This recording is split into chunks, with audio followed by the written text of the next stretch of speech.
Good afternoon, everybody. It's 7 minutes past the hour of 3 o'clock. I'm Brian Wilson, your friend and radio buddy, coming to you live from New Hope Assembly of God Church in Urbandale, Iowa, where we're preparing for the Iowa caucuses, which are happening just a little bit later. We've got a full 4 hours here from Iowa. Also well aware, of course, the weather back in Nashville. We'll be giving you complete coverage of that. So good afternoon to settle in right now. You're going to learn a lot, and you can't go anywhere anyway, okay? So just settle in. Chris Weber is in the control room. Chris, you came in from White House. Yes. Just how was it? It was not great, but it was passable. The roads were obviously snowed over, but people were, for the most part, respecting the conditions, driving slow. Just drove 35, 40 miles an hour. I didn't have any problems. I did see some other cars that maybe shouldn't have been out on the road in the first place, struggling in places, but overall, it wasn't terrible. But, I mean, the snow is still falling, so it's just going to get, more and more snow on the ground. And if cars keep traveling, that's going to keep getting packed, which can lead to some icy conditions. Right, absolutely. The crews are doing as good as they can do, but, I mean, we've had a lot come down. I think a lot of people were caught off guard by this. Yeah, I think so, too. And Mac Morey is bringing us all the coverage locally. So just stay tuned. We'll bring you all the weather and information. And then we're going to be talking a lot about what's going on here in Iowa tonight. Now, as I said, I'm at the New Hope Assembly of God Church in Urbandale, Iowa. And there will be 5 caucus meetings here tonight.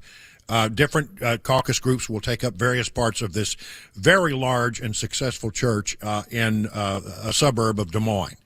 I have with me briefly James Weaver, who is the founding pastor of this church. And full disclosure, James and I used to be related. James is my former brother-in-law. And we're not technically brother-in-laws anymore, but we still love each other. We're straight up brothers, dude. That's right. And so listen, it's good. Thank you so much for letting us have this location, and let's talk a little bit about what will happen here tonight. 5 different caucus meetings in various parts of this very large and successful church. Yeah, we like to host anything and everything for our community. We open it up to anybody that wants to use our building because we view our building as a community place. So we're happy to host the caucuses and expecting a big crowd. We've been doing a lot of things, getting ready, making sure the outside is cleaned and safe enough to get people in. It's pretty cold out there, though, and the snow doesn't totally remove, so it's very difficult people have to be careful walking in and out of the building. Now, one of the things that they often talk about here in Iowa during the caucuses is the importance of the evangelical vote. And by most accounts, Donald Trump is supposed to do very well among the evangelical vote. But not everyone is on board with that, right? Well, I would say that I'm not sure, 100% sure. I just know I have a lot of friends that are voting for different people, some for DeSantis and some for Haley. And yes, I have friends that are voting for former President Trump. And one of my office workers was telling me that she would be voting probably for DeSantis and her husband would probably be voting for Trump. And but I personally like Haley because of her strong electability against a Democratic person, at this point, Biden. And I also like her because I think she is just not quite as inflammatory in some ways, and her foreign policy rocks. I agree with her foreign policy and her experience there. So it's not something you talk about from the pulpit. Never. You never do that.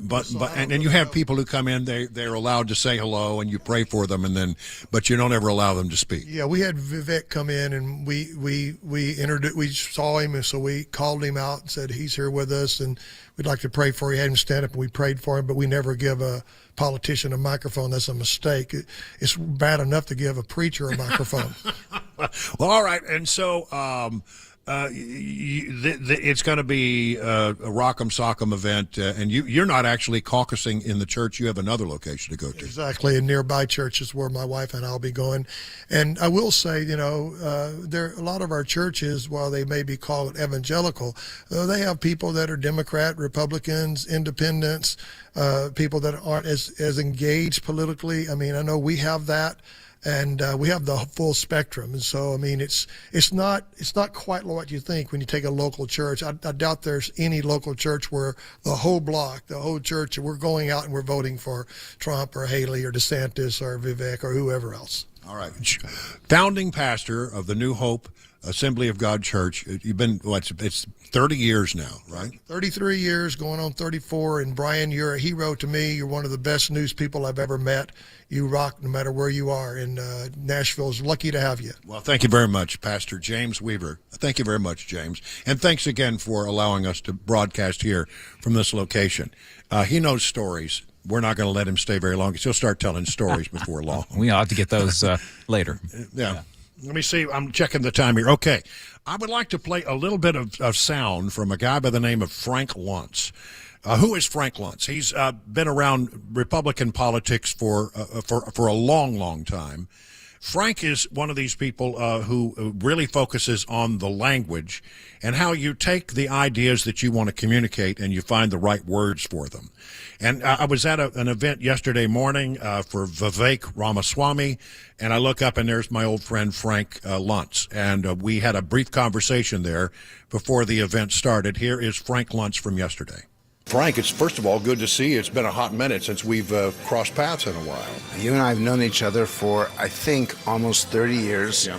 And boy, how politics have changed in the 3 decades. Yeah, so talk a little to me about the Iowa thing. I mean, if everything goes the way it looks like it's going to go, good night for Donald Trump. Is there a pathway for anybody else in your estimation? Well, Trump talked about getting a majority of the vote, and so that's his key number. If he gets over 50%, then he's delivered on his promise. If he comes up short, then people will be looking at who came in second. For Nikki Haley, it doesn't really matter what percentage she gets. It matters if she can come in second. And for Ron DeSantis, who put so much money in here, a third-place finish is probably the end of his campaign. So you think he'll bow out or he'll hang in? He says he's going to South Carolina next. Yes, but they always say that. They always say this is the biggest turnout I've ever seen. These are the most interested caucus goers. I've been hitting every single campaign. I hear the same thing from the same people every 4 years. I don't care what they say. I care what they do. So, Frank, you're an expert in how to use language, and we're about to hear Vivek Ramaswamy. This guy's pretty good on his feet. He's one of the most articulate presidential candidates I have ever seen. He's really impressive, and that's one of the reasons why I brought my students here to hear him, because no matter how well or poorly he does tonight, he's going to be a player in the Republican Party for decades to come. All right. And so when all is said and done, good night for Donald Trump, and then we're off to New Hampshire. How does that look? I believe, and I've said, that Iowa makes a statement, but New Hampshire makes a difference. I think that's exactly what's going to happen. No matter what happens here in Iowa, the make-or-break state for so many candidates is going to be New Hampshire. Frank Luntz, thank you so much. Good to see you. Great to see you. Great to see you again. Frank has a pretty good take on the thing, and I do think that the real story coming out of the caucuses may not be that Donald Trump won, which of course he's probably going to have a very good night. There's little doubt about that. He says he wants to walk away with 50% of the vote, which would shatter all records for caucuses. I mean, I think the most that anybody has won by was 12 points, and that was Bob Dole, the late Bob Dole. So he's poised to do very well here tonight, and I don't want to take anything away from that, but I do think that the real storyline will be what happens after Iowa. And Nikki Haley, if you look at the polls in Iowa, is really starting to surge. She's put a lot of effort there. She has good funding there. And, if DeSantis, she'll probably pick up Christie's vote in New Hampshire, which was about 12%. If DeSantis is no longer in the game, and who knows how it's going to work out, but if he decides to bow out, then there'll be some more voters looking for a place to land. And then, after New Hampshire, it's possible she could do very well, could tie, or even win, perhaps, in New Hampshire. Then you have Trump winning Iowa, potentially somebody like Nikki Haley doing very well Trump wins Iowa. Nikki Haley does very well in New Hampshire. And then it's off to South Carolina, where Trump is doing well in the polls, but it's Nikki Haley's state. She was governor there. So, it's going to get interesting following whatever happens here tonight. And so we're going to be watching very closely to see how it all goes. Again, not so much is the story who wins, although that's an important part of it. The other part of it that's important is who comes in second and how they can then take that and can they do anything with it. So, look, the storylines coming out of here are going to be fascinating. The whole process is fascinating, and we'll be bringing you all kinds of stuff. I mean, let me just run through some of the things we're going to be doing.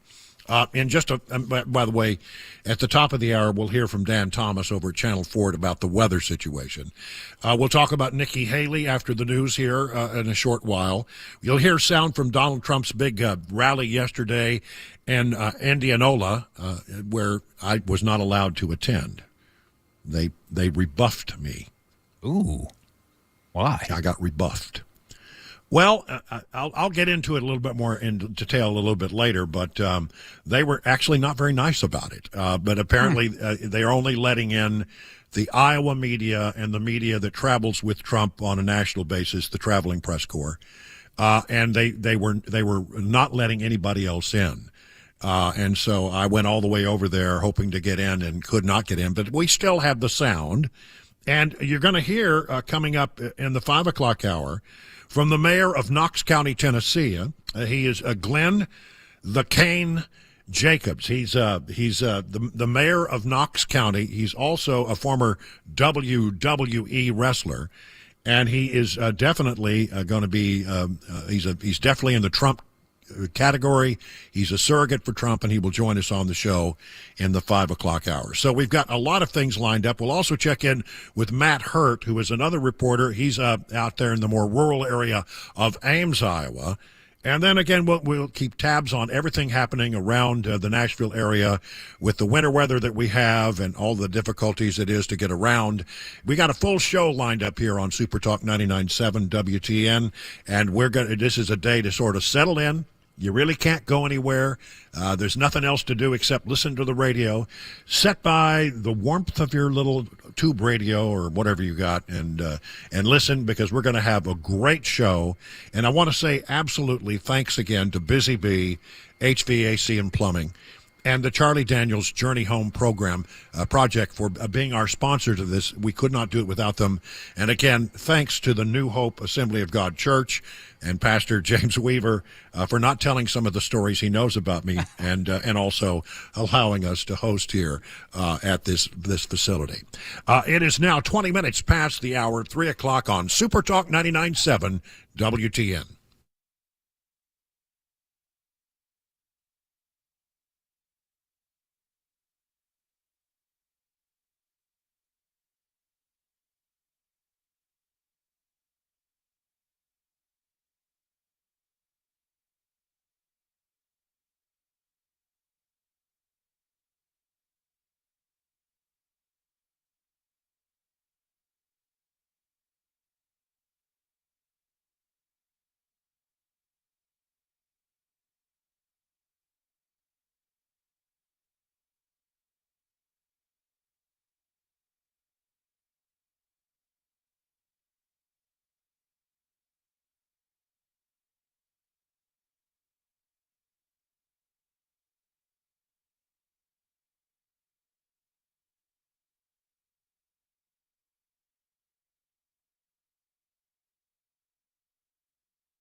It's let's see. I can't. I don't have my clock. Let's see. It is 3:25 on Super Talk 99.7. I have to check my phone. And we're broadcasting live from.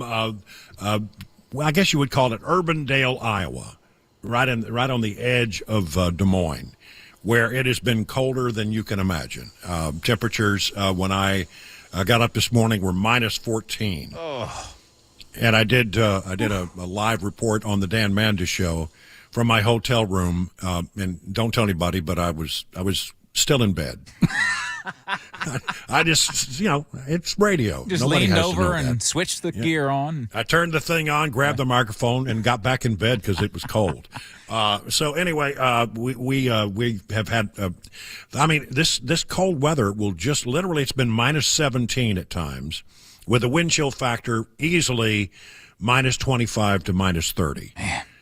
Just brutal. I mean, you walk from the car to the building and you get there as quickly as you can. They say that you expose to that kind of temperature for 5 minutes and you're exposing yourself to potential frostbite. So, it's I know it's cold there in Nashville, but man alive, I've never been in cold until I got here for this one. And so, listen, I mentioned yesterday that I was out going around catching some of the candidates. And I went to this Ramaswamy debate. And here's a little bit of sound from Vivek Ramaswamy. It's sort of making his big pitch. It's a little hollow, but I think you could still make out what he's having to say. This is Vivek Ramaswamy from yesterday morning. I won't be the guy who walks in here and tells you it's morning in America, guys, because it's not. But it can be. I won't look young people in the eye and tell you that the American dream is alive and well. I can't tell you that right now. It is alive and hanging on for life support. But it can be. And that's why I'm asking you to do your part. Tomorrow night. Between tomorrow night and now. Between now and tomorrow night. Tell 10 people who couldn't be here what we talked about today. Bring them out too. And if you all do that for me, I promise you our family will stop at nothing. So we can tell our kids that this is still the country where no matter who you are, or where your parents came from, or what your skin color is, or how long your last name is, in some of our cases, that you will get ahead in this country with your own hard work, your own commitment, your own dedication, and that you know what? You are free to speak your mind at every step of the way. That is the American dream. That is what we are running to. And with your help tomorrow night, that is what we will revive to save this great country. Thank you for coming out today, guys. God bless you and your families. And may God bless our United States of America. Let's go win this Iowa caucus tomorrow night. We're going to win tomorrow night, and then we're going to win New Hampshire, and then we're going to win Nevada, and we're going to win this election. USA, USA, USA, USA. God bless you guys. Thank you for coming out today. Thank you. So that was Ramaswamy yesterday, sort of winding up his big pitch. They started out in a very small room. They expected maybe, 50, 60 people, and it ended up they had to move it out into the middle of this big pizza parlor, and because there were so many people that showed up. He has done the full Grassley, which is to say visited all 99 counties of Iowa, not once but twice. He's plugged into some local issues that others have not really talked about. There's a big, as I mentioned on the Matt Murphy show, there's a big pipeline somebody's trying to build across Iowa, and they want to take a bunch of land through eminent domain, and he's been very much against that, and it's caught him some notoriety. If somebody were to do better than expected, and somebody said, hey, Ramaswamy did better than expected in Iowa, I wouldn't be shocked. Because he's really worked it hard. His campaign is low key. I mean, they roll in with a microphone and a boom box, and they do these things, and they throw up a backdrop, and they throw up an American flag, and he just hits one after the other and travels, as fast as he can around the state. He and his family have lived here throughout the campaign. They just moved here. And and it's self-funded mostly. So he's been looked at very positively, and I think Frank Luntz is right, one way or the other. No matter what happens to Ramaswamy long term, I think he will be someone that we'll be hearing from a lot as we go forward. He said today that he's expecting that there's going to be a shock in the Iowa caucuses tonight. And it was interesting that Trump, who has not really gone after Ramaswamy in any significant way, did take a swipe at him in Indianola yesterday.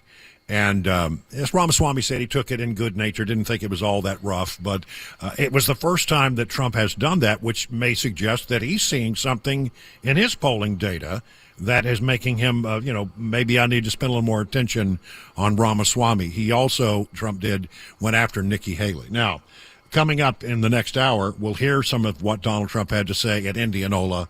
And we'll also hear from Nikki Haley as she made an appearance last night, not far from the Des Moines area. So much more to cover here on Super Talk 99.7. Right now, time for the news at 3:30.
All right, a question for you. What was it like the last time you were at an auto repair shop? Was it stinky, smelly, greasy, old rags lying around, a countertop that you wouldn't dare touch?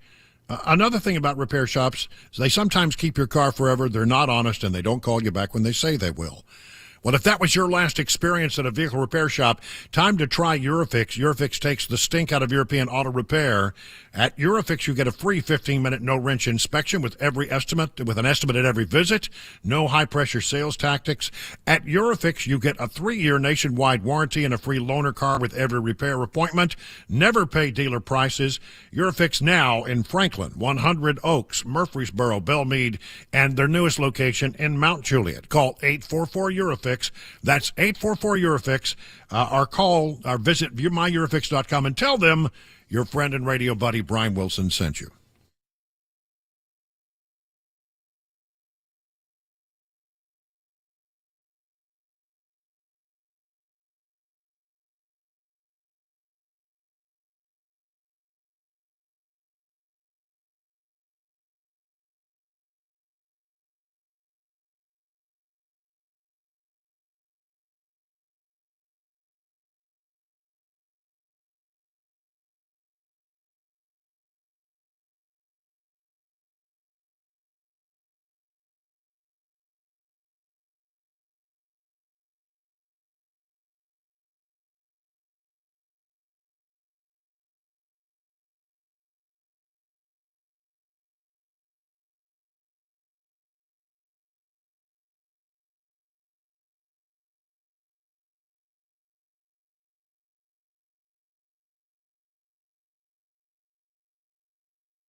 It is 38 minutes past the hour of 3 o'clock on Super Talk. Brian Wilson coming to you from beautiful Urbandale, Iowa, where we are covering the Iowa caucuses, and we are well aware of all of the weather information and stuff that's going on back home.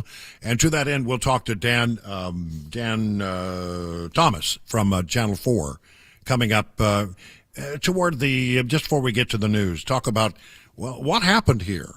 Was this a surprise? Because it seems like a lot of people weren't expecting quite this much snow.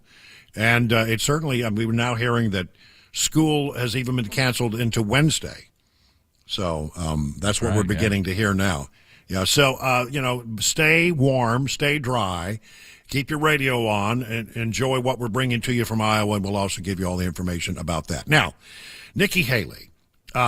She is surging a little bit. She's surging quite a bit, actually, in New Hampshire. Has been surging here in Iowa. Probably was the beneficiary of picking up 2 or 3 points that came from Chris Christie when he got out of the race. And she's looking for a number 2 win here so that she can springboard into New Hampshire, where she's expected to do better with a little momentum. And so we caught up with her campaign last night and had the chance to listen to a little bit of her pitch. Here is Nikki Haley last night in, I think it's Ankeny, Iowa. She was in Ankeny, Iowa, and here's her wrapping up her big pitch and going after Donald Trump. Republicans have lost the last 7 out of 8 popular votes for president. That is nothing to be proud of. We should want to win the majority of Americans. But the only way we're going to win the majority of Americans is if we elect a new generational leader and leave the negativity and the baggage behind and move forward with the solutions of the future.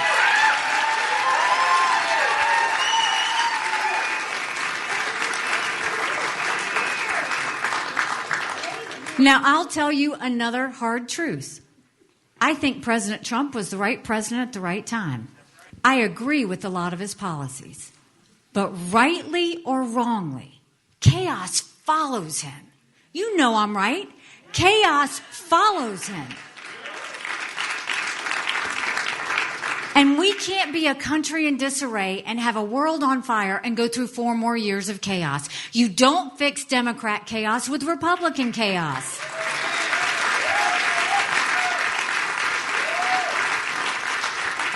And what should send a chill up everyone's spine? A President Kamala Harris. That's why November matters. Because if you look at any of these polls, head to head against Biden, Ron doesn't defeat Biden. Trump is about even. On a good day, he's up by 2 points. That's margin of error. It would be another nail biter of an election, and we would be holding our breath. I'm in every one of those polls against Biden. I defeat Biden by 17 points.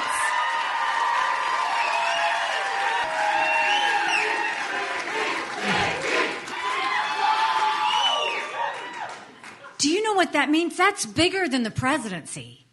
That's governorships, that's House, that's Senate, that's all the way down to school board. If we go in with a strong win against Biden, a double-digit win, that's a mandate going into D.C. That's a mandate to stop the wasteful spending and get our economy back on track. That's a mandate to get our kids reading again and go back to the basics in education. That's a mandate to secure our border with no more excuses. That's a mandate to bring law and order back to our country. And that's a mandate for a strong America that we can be proud of. Don't you want that again?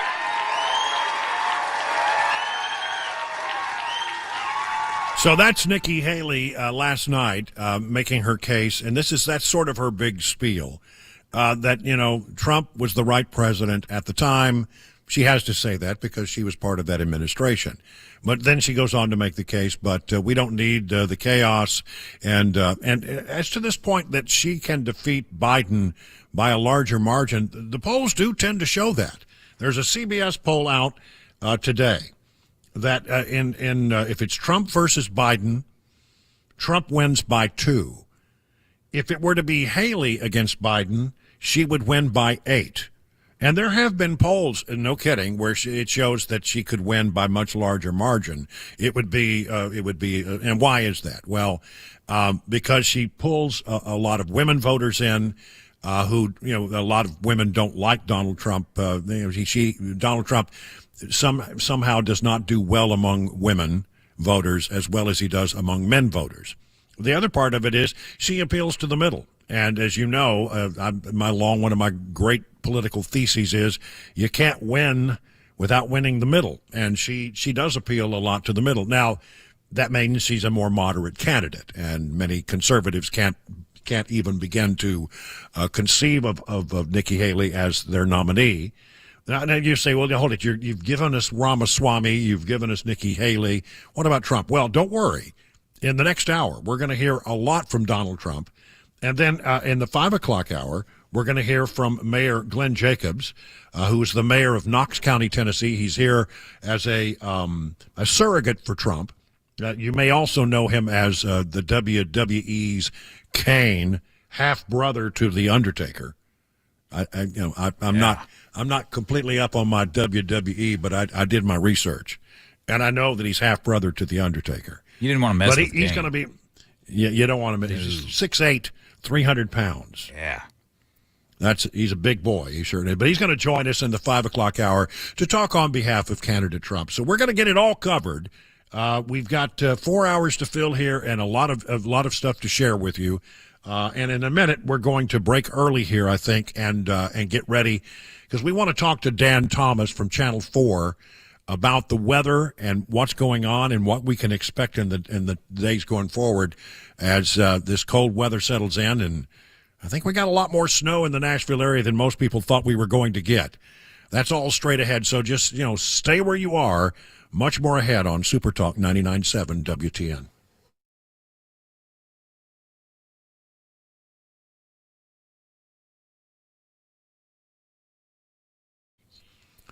A message from Johnny Fleeman, who's the owner-operator of the Brass Lantern and Legends restaurant, celebrating 35 years in Middle Tennessee.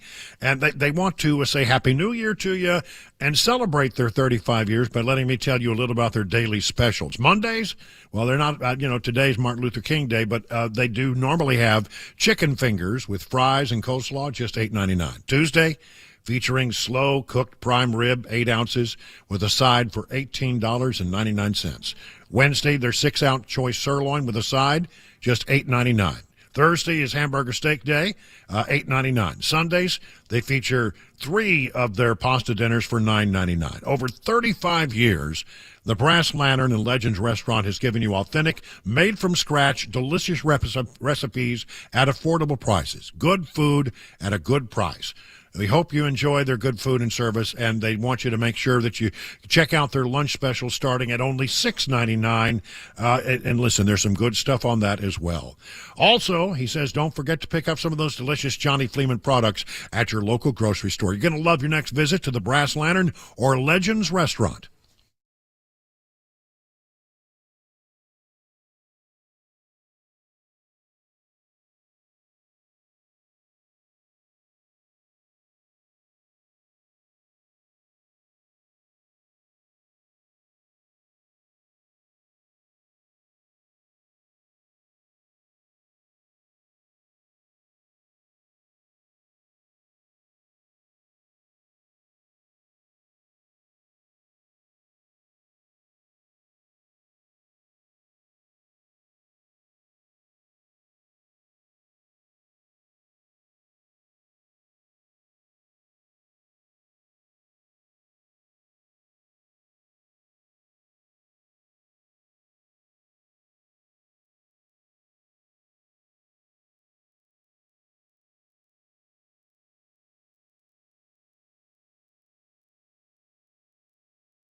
We got a quick minute here with Dan Thomas from Channel 4 before he has to go do some of his television duties, so let's go right to him. Dan, I'm in Iowa, but boy, it looks like we got hit pretty well in there in Nashville, Tennessee. Was this bigger than expected? No, actually, I think we handled it pretty well. We had 3 to 6 around Nashville for our area of snow forecasted at 5 to 10 farther south, and I think it's going to work out. Of course, some areas in parts of Davidson may have got 7 or around Davidson, maybe even got 8. But overall, I think this worked out just great. Northwest, we predicted a dusting to 2 inches, and essentially that's what Clarksville and Hopkinsville got. So it behaved once it started to behave, but it took many days to behave, and so it was a headache to forecast for, of course. Yeah, one of those hard ones to call. So looking forward, what do we have to look forward to or not look forward to? Yeah, just flurries and snow showers overnight. The accumulating snow is done in Nashville. It wrapped up probably 30 minutes ago, and now it's just the cold. Bitterly cold overnight, down about 9 degrees in Nashville.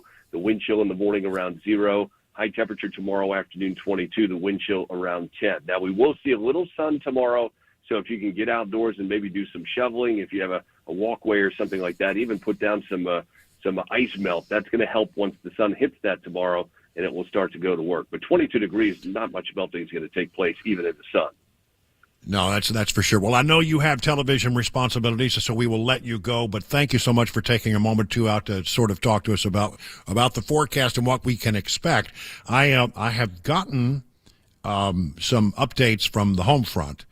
Cabana wife is at home right now. She's not getting out.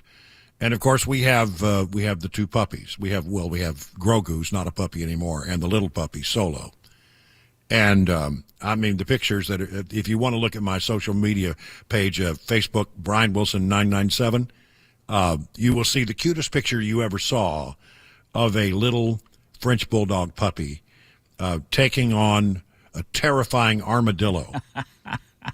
I love it. It's about the cutest thing I've ever seen. And so the dogs aren't going out. They just refuse. They went to the door and said, we're not having any of that. Nah. And so we're dealing with that back home. But no, it's really rough weather. A lot of people by surprise. And now we're hearing that schools are going to be closed all the way through Wednesday at least. Yeah, I got the call about 20 minutes ago from the school. I'm in Sumner County, and they had canceled yesterday. They had called and went ahead and gave us enough notice and said no school on Tuesday since they were out already today. But today I get the call saying they're going to go ahead and shut things down for Wednesday.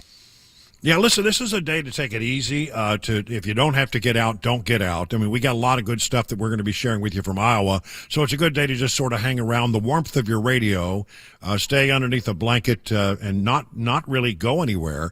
Just enjoy, what we're going to be bringing you and stick around. But if you have to get out there, please understand that there are a lot of people, God bless them, in Nashville, Tennessee, who don't have any clue at all about how to drive and this stuff. And so, you are putting your life at risk. You can end up, as they say, in the old bar ditch, and you don't want to have that happen.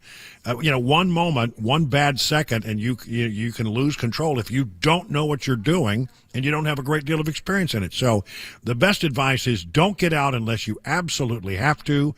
And if you do get out, respect the fact that this stuff can really get you in a hurry. You have to leave extra following distance. You have to do everything you can to leave extra time for braking. You can't slam on your brakes at the last second. That just doesn't work. And so there's I never really worry too much about me, because I've driven in a lot of snow and a lot of bad weather over the years. And you sort of learn how to do that when you're a news person, because as a news person, you got to go no matter what. Just because it's snowing doesn't mean that they let you off from the news for a day. In fact, you have a busy news day because the snow is the story, and you still have to go. I've driven in hurricanes, I've driven in blizzards, and so I've learned how to do it. The thing I always worry about is that person who doesn't have a clue what they're doing. Yep. And does not leave enough following room, and the next thing you know, they're slamming into the rear end of your car. So no need to get out unless it's an absolute emergency. Take it easy. And remember also, especially some of our more elderly listeners, do not do not get out there and fall. The one thing you don't want to do is have a bad fall on a slick sidewalk or a suit. Just give it a little time and don't rush around and wait for a little bit warmer weather. And hopefully you have toilet paper and bread and milk enough to last for several days. All right. Listen, we got a whole nother hour coming here. We're live from Urbandale, Iowa, just outside Des Moines. We're covering the Iowa caucuses. So much more ahead right here on Super Talk 99.7. Stay right where you are.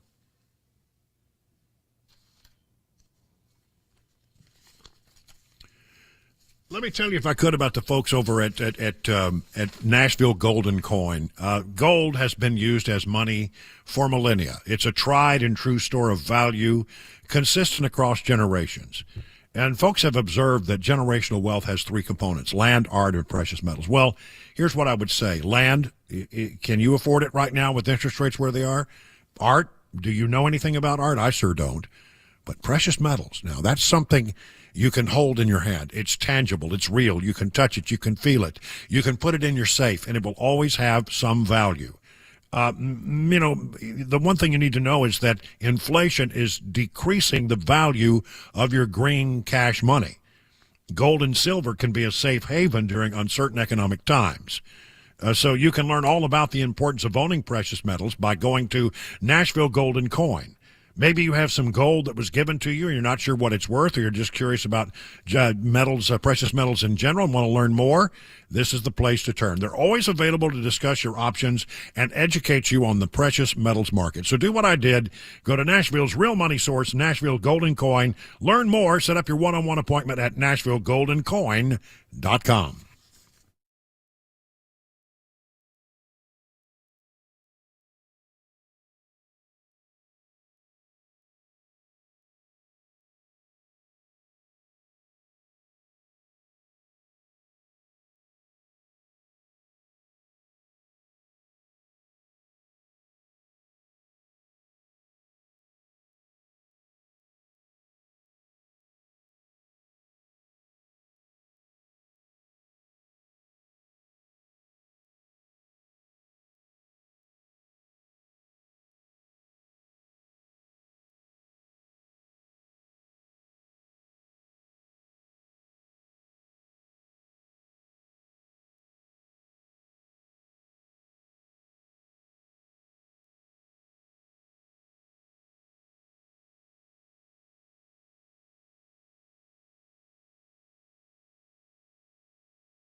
Well, good afternoon. It is now just after 4 o'clock. We're ready here, 4:05, 4:06 on Super Talk 99.7. Brian Wilson coming to you live from Urbandale, Iowa, where we are providing coverage of the Iowa caucuses, which are underway today. They'll start tonight.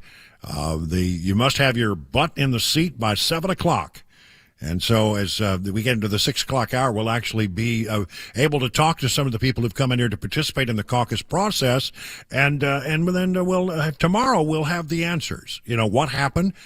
All expectations, a very good night for Donald Trump. I want to say once again, thank you so much to the folks at Busy Bee HVAC and Plumbing and the Charlie Daniels Journey Home Project for sponsoring our trip and making this all possible. Greatly appreciated, and I know that you as well appreciate their willingness to support us so we can bring you this kind of exceptional political coverage. I love doing this. Is my 10th political season. That's right. I've been covering political campaigns in one form or another for 40 years. And so I'm very happy to be here. It's been great to get out and get around. Last hour, you know, we heard a little bit from Vivek Ramaswamy, and you've heard from Nikki Haley. And we will hear from a little bit from Ron DeSantis here before we get too far down the line. But Donald Trump is going to have, by all accounts, a very good night. He wants to pull in 50% of the vote. And there are some indications that he's close to that. He's got a much better organization than he did. See, he didn't win Iowa in 8 years ago. Ted Cruz won Iowa, and he came in second. And the real reason that he came in second was that Ted Cruz had a better organization on the ground. An organization on the ground is everything for the Iowa caucus process. And so, having learned his lesson 8 years ago, he put together a really formidable team of people who are helping him to find votes around the state. And it is expected that the passionate Trump people will turn out in big numbers, even though it's cold and plenty cold. They will turn out. I tried to go to the Trump rally yesterday in Indianola, and I was rebuffed. Apparently, they're not letting any media in if you're not local Iowa press or folks who travel with the regular press corps. So I was politely, well, not really so politely, asked to leave.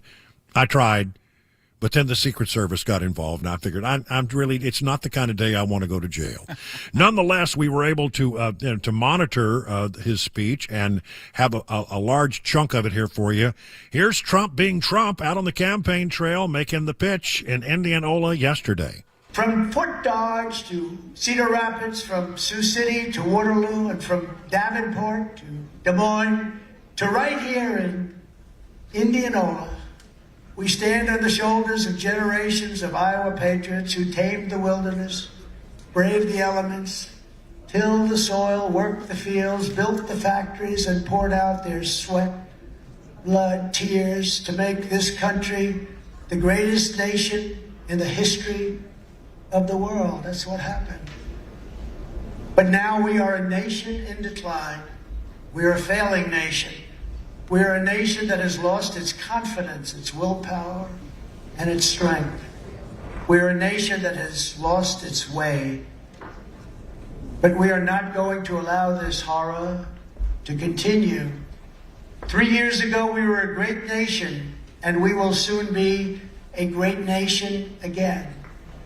It was hardworking patriots like you who built this country, and it is hardworking patriots like you who are going to save our country. We will fight for America like no one has ever fought before. 2024 is our final battle. With you at my side, we will demolish the deep state. We will expel the warmongers, get them out of our government.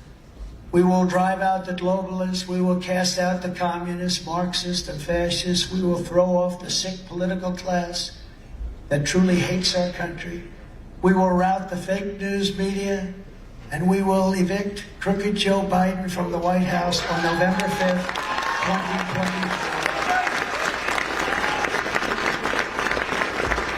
2024. The great silent majority is rising like never before, and under our leadership, the forgotten man and woman, will be forgotten no longer. You will be forgotten no longer. You weren't forgotten during 4 years of President Trump.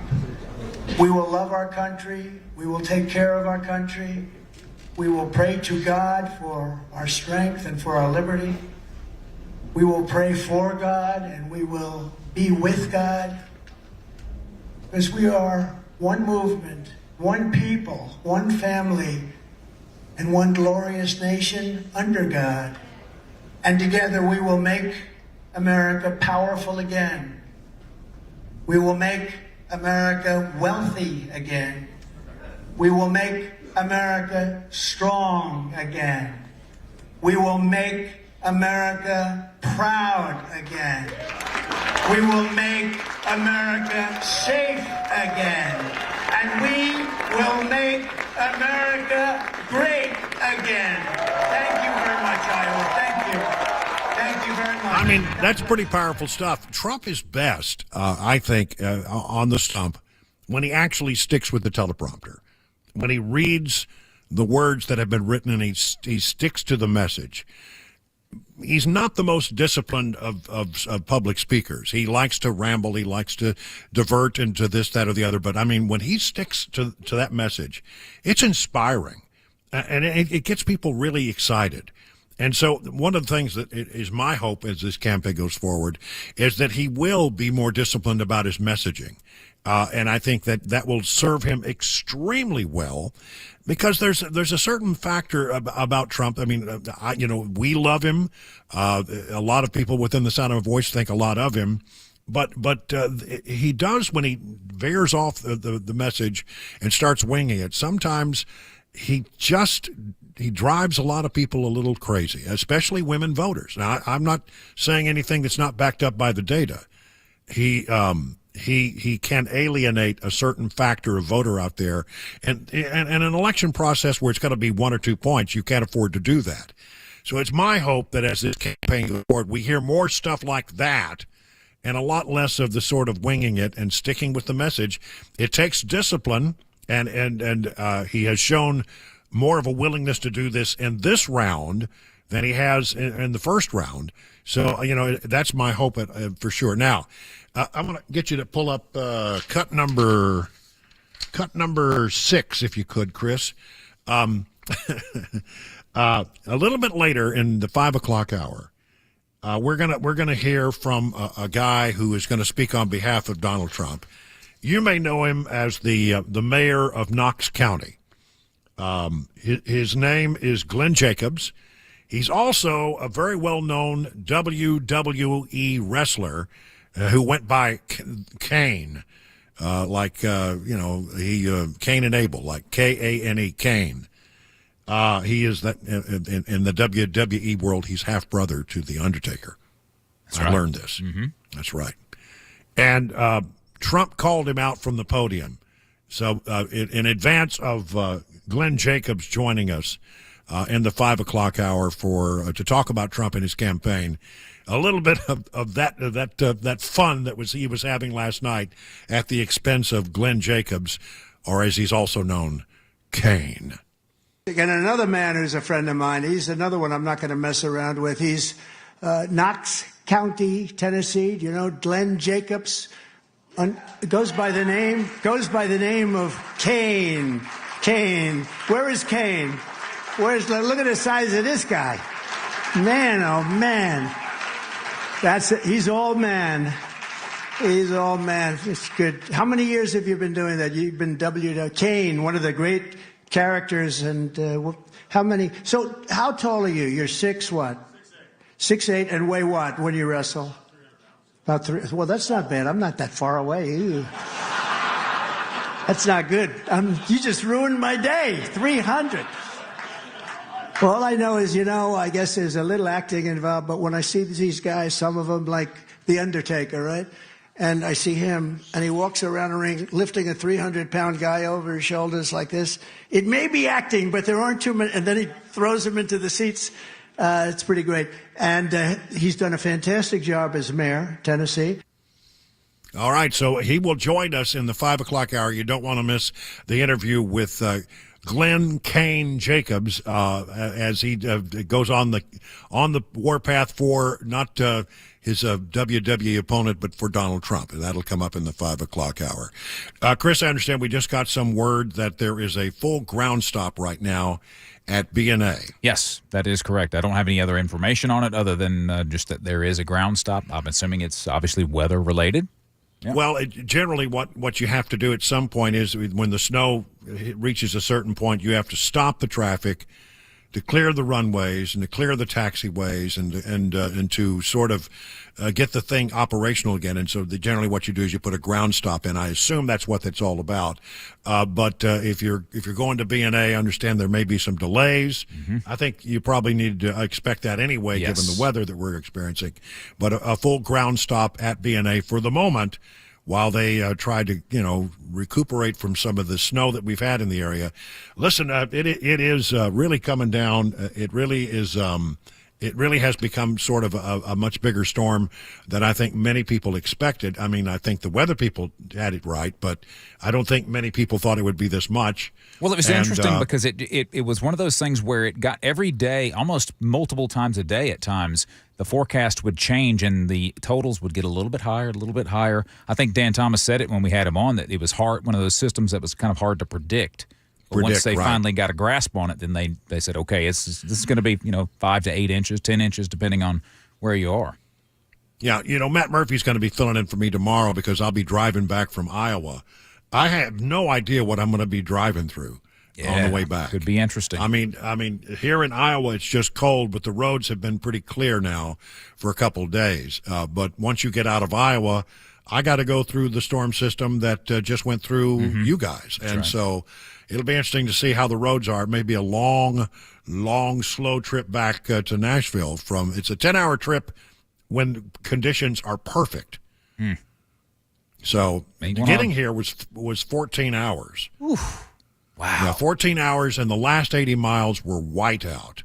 It was like the snow was blowing. It was dry, blowing across the road, and at times you really couldn't see beyond the end of your hood. So, it's going to be a long, hard trip tomorrow. But listen, don't get out unless you absolutely have to. Yeah. We want you to stay inside, stay dry, stay warm. If you have to go out, really, try to be very careful. Leave yourself a lot of braking time. Don't go anywhere in a hurry, and understand that, you may be okay, but you don't know about that other person on the road. And that's where sometimes you can get into trouble. You didn't do anything wrong. You did everything right, but the other person is an idiot. So it's entirely possible you'll have to deal with some of that stuff. Be careful out there. Be sure that you take it nice and slow and easy. 20 minutes now past the hour of 4 o'clock on Super Talk 99.7.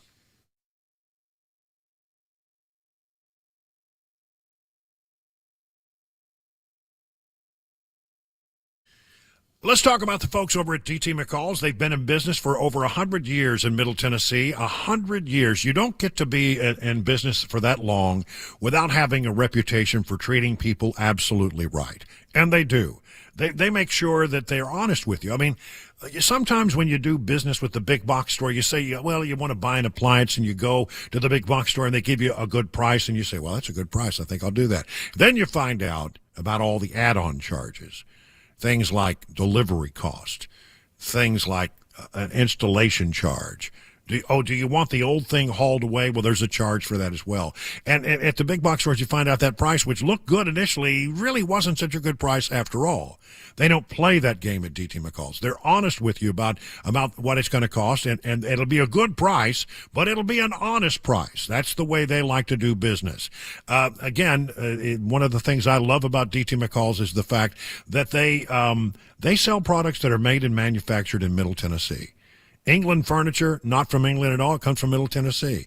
And there's a mattress that's built right in our area, right here in Middle Tennessee, an Amish mattress. It's a fantastic mattress, and you would do well to own one. Find out about their convenient locations and all the things they can do for you by going to their website, dtmccalls.com.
It's 25 minutes now past the hour of 4 o'clock on Super Talk. Brian Wilson coming to you from Urbandale, Iowa, where we're getting ready for the Iowa caucuses. I mean, we've heard from, the politicians, and we have heard from the pollsters, and we've heard from the pundits. This is the first time where the people have their say, and it'll happen pretty quick. If you've never been to a caucus or don't know much about the caucus process, it's not like a primary.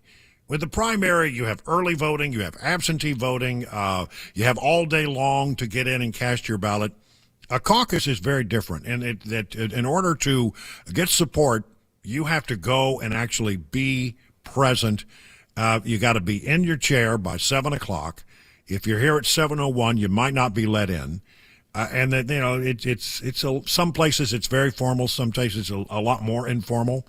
I'm here at the New Hope Assembly of God Church, which is one of it's probably one of the larger churches in the greater Des Moines area. There will actually be 5 different caucus meetings happening on this property. So it's a good place for us to be broadcasting from, because in the 6 o'clock hour, people will be coming in and they're going to be making their way, and you'll get to talk to them, and we'll find out, how the turnout's going to be, and then we get some sense of whether or not the weather will have a factor. I don't think it really will have much of a factor. Then they move in and they go into a big assembly hall or a meeting room, and you're given a piece of paper and you write down who you support, and then they tally them up, and each candidate will have somebody in that room who will speak on their behalf. And so it's really important that for the candidates to have good people in the room. Sometimes, and I would not be surprised that if it happens here, we may actually see some of the candidates come by, because I remember 8 years ago, I was at a church in Ankeny, Iowa, and Marco Rubio showed up to make his own pitch, and the room went for Rubio. And so it's worth their time to find the big caucus areas, to show up, to make their case, because it can make the difference between winning that caucus hall or not. And so a lot of times they do show up. I would not be surprised, since there are 5 different caucuses going on in this one little complex, that one of the candidates may show up and try to, make a couple of personal appearances. We'll see whether that happens or not. Sometimes it does, sometimes it doesn't. But you got to have a good person in the room to sort of make the case for you. Then they tally it up and they send it to the Republican Party, and we know probably we'll have a pretty good sense of how things are going to go by 8 o'clock. Now, will there be any surprises? I don't think that the winner is going to be in any doubt. I think it will be Donald Trump. He's going to do very well here tonight. He wants to shatter the record. He wants 50% of the vote. That's the mark he has made for himself. So can he hit that, is the question. He's poised already. Even if he has not even near that much, he will destroy the record here in Iowa. Before now, the largest that anyone has carried an Iowa caucus has been 12 points, and that was the late Bob Dole, because he was from nearby Kansas. People here like him a lot, and so they voted for him in a big way.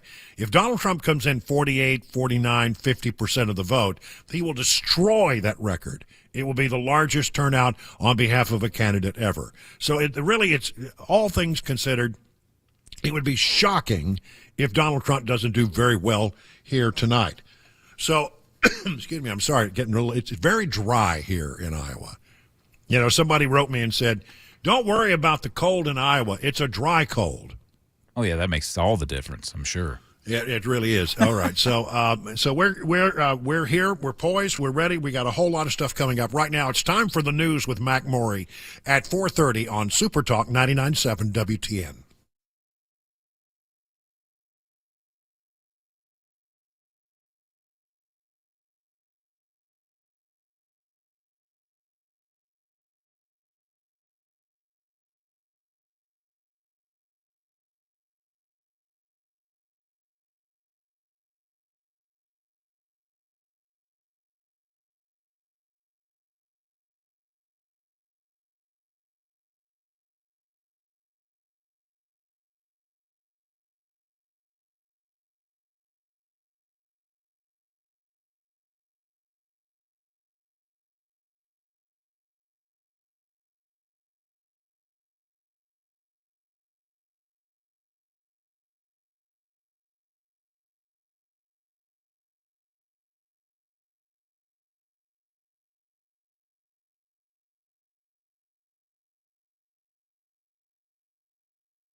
It's what is it? I can't 4:37 on Super. I don't have my clock in front of me. I have to keep looking at my phone. 4:37 on Super Talk 99.7. Brian Wilson coming to you live from Urbandale, Iowa, just outside Des Moines, where we're covering the Iowa caucuses, and of course keeping an eye on the weather back in Nashville, which has been ugly today. They've already closed a lot of the schools up through Wednesday. Some through the end of the week. Really? Yeah. Wow. And there's a big full stop right now at B&A while they try to clear the runways of snow and slush so they can get back up in operation. No sense doing that as long as it's still coming down. They have to sort of wait till it stops, and then it makes sense for them to get out and do that. So, so a lot of the area is impacted by weather. We're on top of both of those stories. In Iowa here, we will have the caucuses that start tonight at 7 o'clock. I'm in, as I say, in a suburb of Des Moines, which is one of the, I guess it is the biggest metropolitan area in the entire state. How will it work out in the hinterlands? Will it be a little different, where the roads may not be plowed as well, and people have to travel a little further to get to their caucus location? Joining us now on the line is Matt Hurt, who is a political observer up in that area, going to help us get the lay of the land from Ames, Iowa. If you were to look at a map of Iowa, Des Moines is sort of in the middle, and Ames is about, 45 minutes on a good day due north. So, Matt, thank you so much for joining us here on The Drive. How are things looking up there, and what is the expectation about turnout tonight in that area? The roads are clear. I'm actually looking out at one of the highways here from where I'm sitting right now in Ames, and the roads are clear. The traffic is moderate. Definitely not like what's happening in Nashville right now, but folks are fired up, and everyone I've spoken to has said this weather is not going to keep us from the caucus this evening. And in some of these caucus sites outside of Des Moines, up in a more rural area like Story County, north where I am, they've actually consolidated or combined a lot of the more rural caucus locations. So a number of folks will be gathering together in one or two places in the county. And I'll tell you this, the roads look really great. As I grew up outside Nashville, and unfortunately for folks in Middle Tennessee, the Department of Transportation probably can't handle a lot of what is happening right now very well. But the Iowa Department of Transportation, these roads are clear. They've been clear since it stopped snowing yesterday. And as some listeners to this program may know, it took me about 2 days to get from the St. Louis airport to Ames, which is not usually how it happens. But the roads are fine, and people are ready to go to express their views on this in this first in the nation expression and effort to save our constitutional republic from Joe Biden. Well, yes, and as we look at the situation, everybody's. The real. There's not going to be one surprise here, and that I think everybody sort of expects that Donald Trump is going to do very well, and I assume that that's the way it looks from your vantage point as well. I've seen enthusiasm is high. I think that Donald Trump is definitely the number one candidate here in Iowa. He's probably going to land at the top spot. And there is some wrangling for second and third place. We've seen in the last 48 hours here on the ground in Iowa a real turn away from Vivek Ramaswamy by the sort of Trump campaign and supporters on the ground. The messaging has changed pretty dramatically. And the Des Moines Register poll that came out just yesterday showed Nikki Haley in second place. But that support looks like it's primarily among independents and Democrats. And in a state where you have to declare your party affiliation before you participate in the caucus, I was speaking with a former state party chairman, A.J. Spiker, here in Iowa a little bit ago. He said it's highly unlikely for most Democrats to be able to stomach putting Republican by their name to participate tonight. So it remains even for a short while. But that does happen in Iowa. I was talking to some folks here who said that they've done it. They're Republicans, but they, if the Republican was pretty set, they have gone and gone to the Democrat caucuses so they could pick a weaker candidate. And that's true, but unfortunately this time Joe Biden has decided they're not going to do a nominating contest in Iowa, and so there isn't There isn't a Democratic contest tonight like there normally is on the same night as the Republican caucus. And so we may see a number of Democrats who come over who are interested in playing in the primary. So I'm excited. I'm up in Story County, like you said, up in Ames, and I'm going down to a caucus site here in just a bit to watch it play out. And I'm very excited to meet with people. In my professional life, I train conservative activists, so I'm very excited to see the kinds of people who show up to this and what really motivates them to be involved. A lot of people said that they thought, well, the weather's really bad and it's really, really cold, and this will keep Iowans away. But I mean, I'm sure that your observation has been the same as mine here in Des Moines. It's been cold, yeah, but I mean, everywhere I go, people are moving about. And they're going places. They're showing up in restaurants. They're showing up at sporting events. It may be cold, but the Iowans are a hardy bunch by and large. I've been running around Ames and Boone and Nevada for most of the day, and this has not deterred people from getting out. And just as a sort of personal observation, once you get past or lower than 20 degrees, so we're down at negative 14 or something right now, it all kind of feels the same. I've got 3 or 4 layers on, and I'm not outside more than 5 or 6 minutes at a time as I go into these places. And so long as you're bundled up and you're responsible, I put on thermals for the first time in a long time. And I think most people have done this before, especially out in the prairie. Once you get outside Des Moines and everything is flat, these snowdrifts, I'm looking right now at like a 30-inch snowdrift. And it looks like the folks here are undeterred by this, and we've got a beautiful sunset here in the prairie. And I think folks are fired up to defeat Joe Biden and to select their preferred candidate. All right, let's talk a little bit about, you mentioned Vivek Ramaswamy and how Trump has sort of, he's not really aimed much attention in his direction. But you're right, he did do that. What do you think he's seeing in his polling data that made him decide to go after Vivek in some way? I think Vivek Ramaswamy spent the last 6 months praising Donald Trump, and that peeled some of Donald Trump's supporters off. Somebody who might say, we gave him a try or two, and maybe we're open to somebody new this time. And Vivek was that alternative. And I think probably in some internal polling, they saw it in the crosstabs that for those who selected their first choice, and for the listeners who aren't familiar with polling, in a contest like this, they might say, okay, who's your first choice? And then the next question would be, who's your second choice? And I suspect that the Trump campaign saw that a not insignificant percentage of people who said Vivek was their first choice then said Donald Trump was their second choice, and they thought they were losing too many people. And as you said before the break, if Trump is landing around 50%, that's great for Donald Trump. But if Trump lands in the low 40s and Vivek gets 8 or 12%, then they are going to have nobody to blame except the Vivek campaign. And as someone who's seen that operation play out, and I hope that I'm not breaking news here, a lot of Vivek staffers who joined the campaign early were actually former Donald Trump staffers. And a number of them were called back at the end of November and early December back to the Trump campaign. So this may have been a monster that Donald Trump created on his own.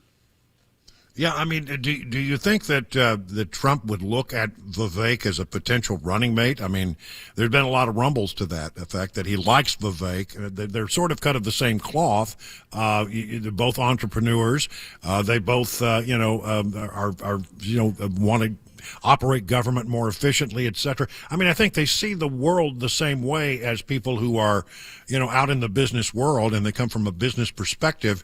There's a lot of similarities there. Do you think that he is thinking about Vivek or has thought about? He says he knows.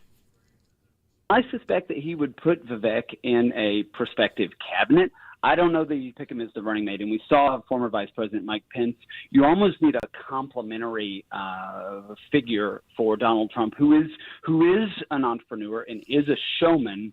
I'm thinking somebody like a Dr. Ben Carson, someone who would complement Donald Trump in a way that you almost get and I hesitate to say this, but like the good cop, bad cop activity where, Donald Trump comes in and he's high energy and he's sharp-witted and goes in for the kill, and then you have somebody who kind of evens him out. And I really think that Mike Pence did that exceptionally well against Kamala Harris in that one debate for the vice presidency.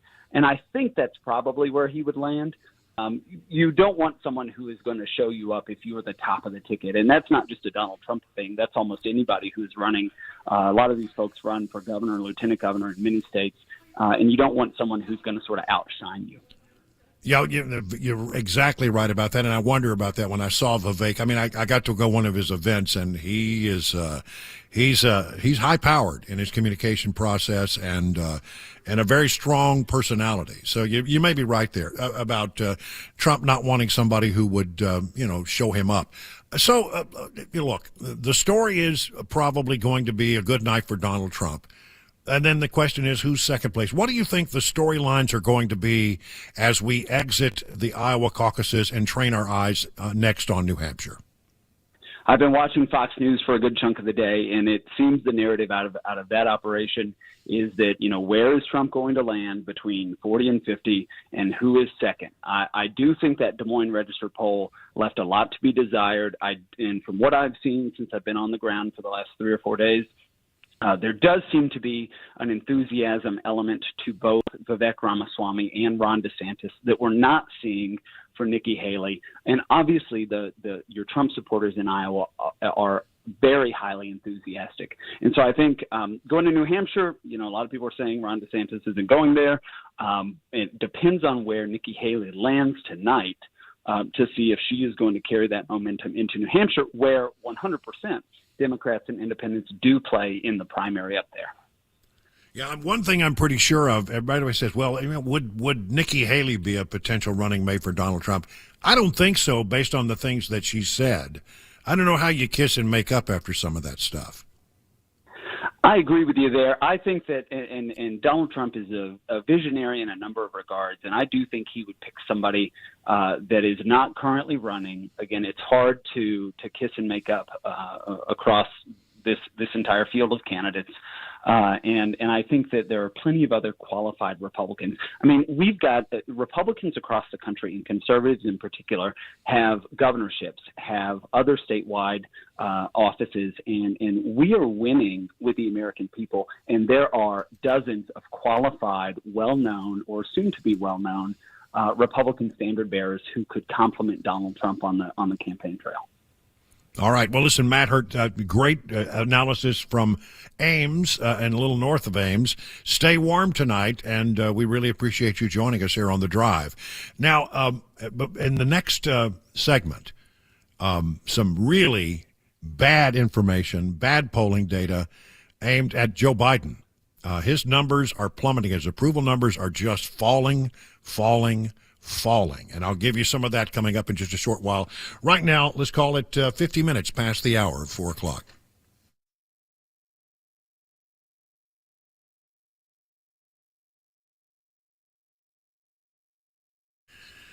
Let's talk about King and Associates Insurance in Brentwood, who've been independent insurance agents for 25 years. 25 years. Now, what is an independent agency? Well, they're not like the big box internet companies that sell you insurance, because those people, they have a few products, and when you call them, they're going to sell you what they have, which is sort of like, in many cases, taking a square peg and trying to put it into a round hole. As an independent agency, the folks over at King and Associates can shop around to find an insurance policy that actually meets your needs. It makes it very easy to find something that gives you a lot of bang for your insurance dollar. So that's one of the things that's great about an independent agency. The other one is you're going to get great customer service. I mean, if you call one of those internet companies, you're on a phone for 2 hours before you get to a human being who then will not be able to answer your question. At King & Associates, you call this number, 615-329-8121, and you're going to actually get a hold of an actual human being every single time, who will put you in touch with whoever can answer your question and give you the kind of assistance you really need. So much to like about having an independent agency.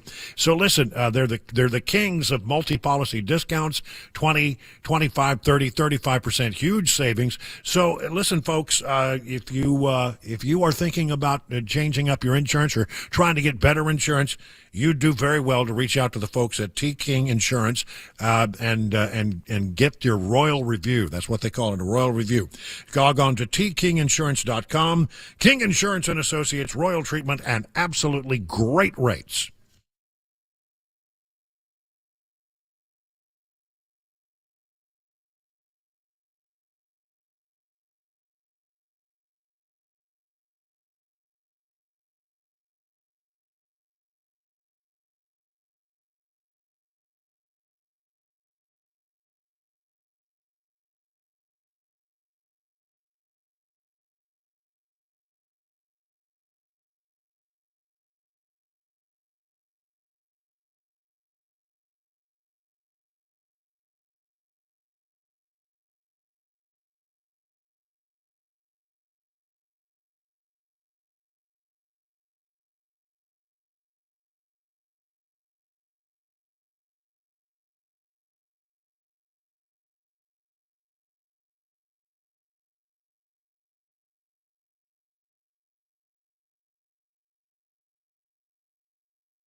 Well, good afternoon. It's still afternoon, 5:07 on Super Talk 99.7. I'm Brian Wilson coming to you live from, we're outside Des Moines in a church in Urbandale, Iowa for the Iowa caucuses.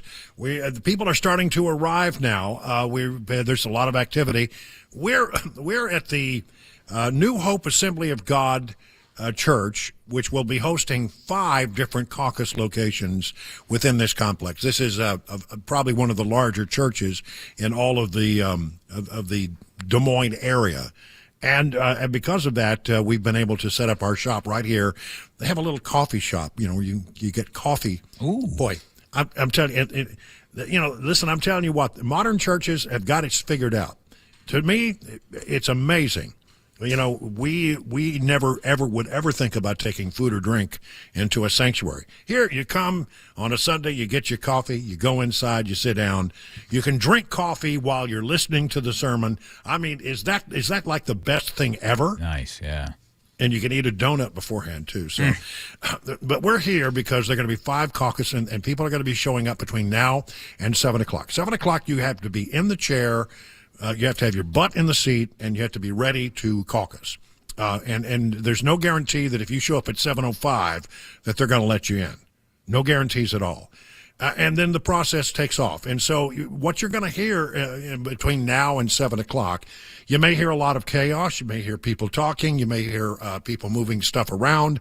But that's all part of it because we are right in the middle of the action here in Iowa. Now, it is also not lost on me that back home we are facing our own weather issues and our own weather problems, and so we're keeping an eye on that as well. To that end, listen, our recommendation is that don't get out if you don't have to, and if you do, make it be very careful and make it as a short a trip, very focused. Get what you need and get back, because listen, here in Iowa, the people know how to drive in this stuff. Here in Iowa, they know how to get it off the roadways. Middle Tennessee, not so much. So, you are putting even if you know what you're doing, the other guy may not. So no real reason to get out if you don't have to. Just sit back. We'll keep you abreast of anything you need to know. Schools are closing for days. And as Chris was saying, some of them are closing for the week. Yeah, I think that was in Smith County. Yeah. Wow. So, some places are. Check out, the one thing I don't like to do is spend a lot of time talking about which schools are closed, because today everybody gets that on their phone and with instant updates all the time. So, before I know. So there's no need for me to go through all that. But some schools are closing through Wednesday, may not go back in on Thursday. So be weather aware. A full ground stop for a while at B&A, as I guess the snow has come to the point where they feel like they can clear the runways, and so that is happening there. So we'll keep you apprised of both of those stories. One of the things that I want to talk about has nothing to do with Republicans. Democrats are not caucusing here. Some Democrats may cross over, actually. They may want to come in, show some support for someone other than Donald Trump. And that would be interesting to see if that happens to a big degree, because they don't have anything to do tonight, and they can show up, re-register as Republicans, and participate in the caucus process. And if that happens, if that kind of gamesmanship is at play, might have some impact on the outcome. It's expected to be a very good night for Donald Trump. If the polling data is even close to right, he could pull down about half the vote. Then the question becomes who emerges as a second place, how strong a second place finish do you have, and then what does that mean as we depart Iowa and train our sights on New Hampshire, which is, not that far away. So we'll continue to look at all those things today. Coming up in the bottom of this hour, you're going to hear from Mayor Glenn Jacobs of Knox County, Tennessee. He's the mayor of Knox County. He is a Trump surrogate.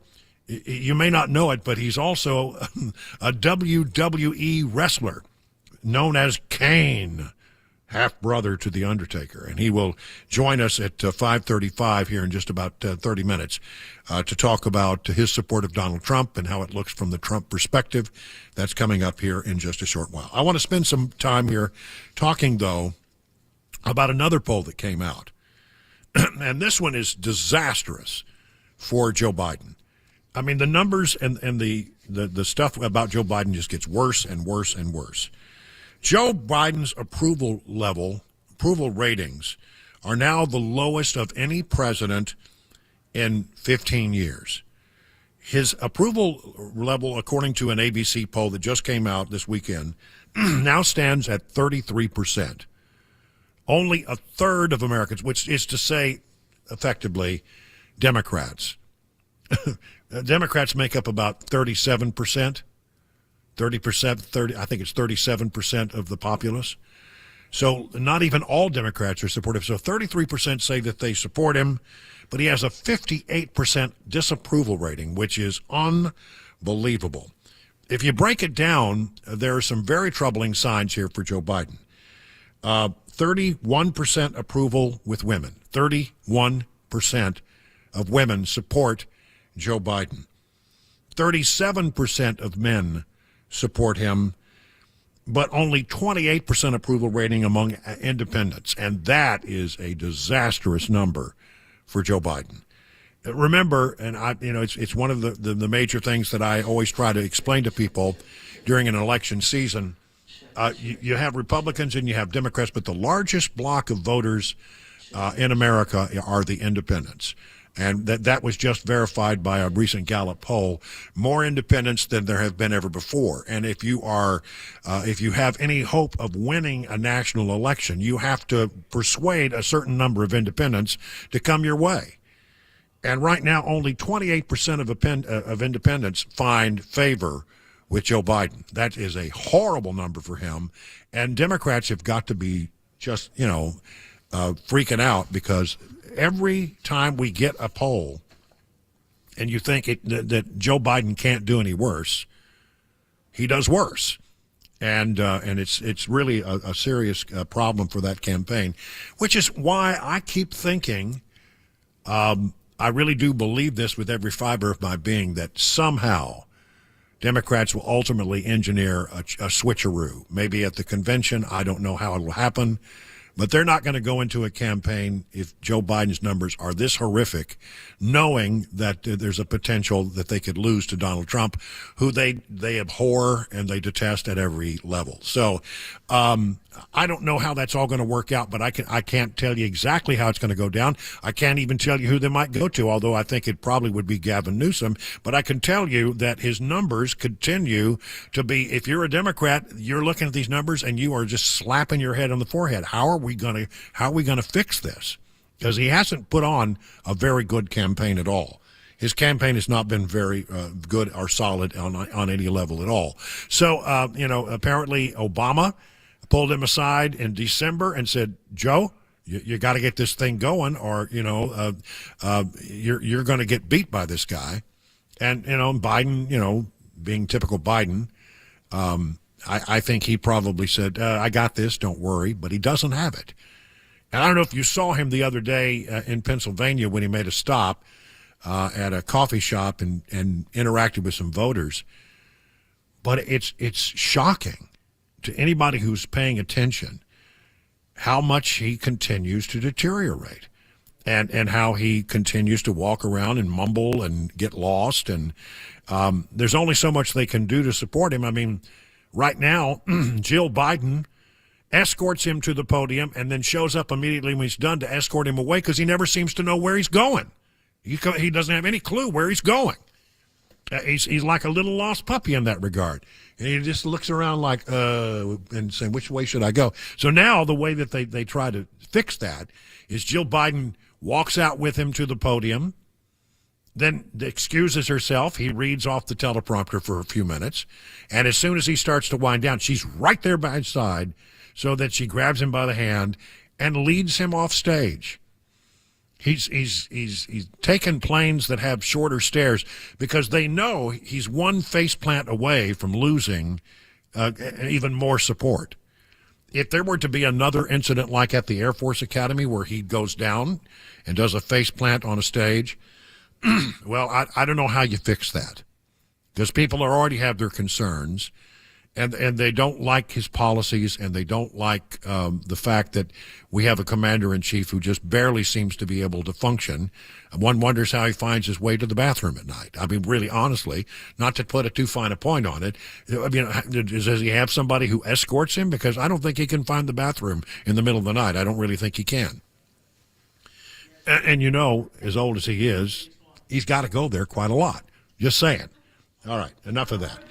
Again, you're hearing a little bit of the chaos in the background as people are starting to arrive here at the Caucus Center in Urbandale, Iowa. Brian Wilson from the New Hope Assembly of God Church, where they've been very kind to let us set up our shop and do our broadcast here. And between now and about just before 7 o'clock when we go off the air, things will really start to pick up. Now, the wonderful thing about this equipment that I have brought with me is I have the ability to walk and talk and go out and catch people as they're coming through the vestibule of this church, and maybe grab a few people to talk to them about, you know, who are you coming in to support? How do you feel about this thing? You know, what is your expectation of the night? That kind of thing. You'll get some sense of it.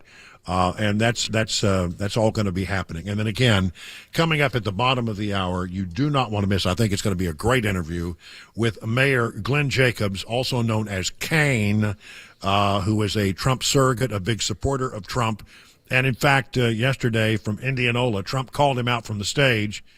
He's 6'8". When he's in fine wrestling form, he's 300 pounds.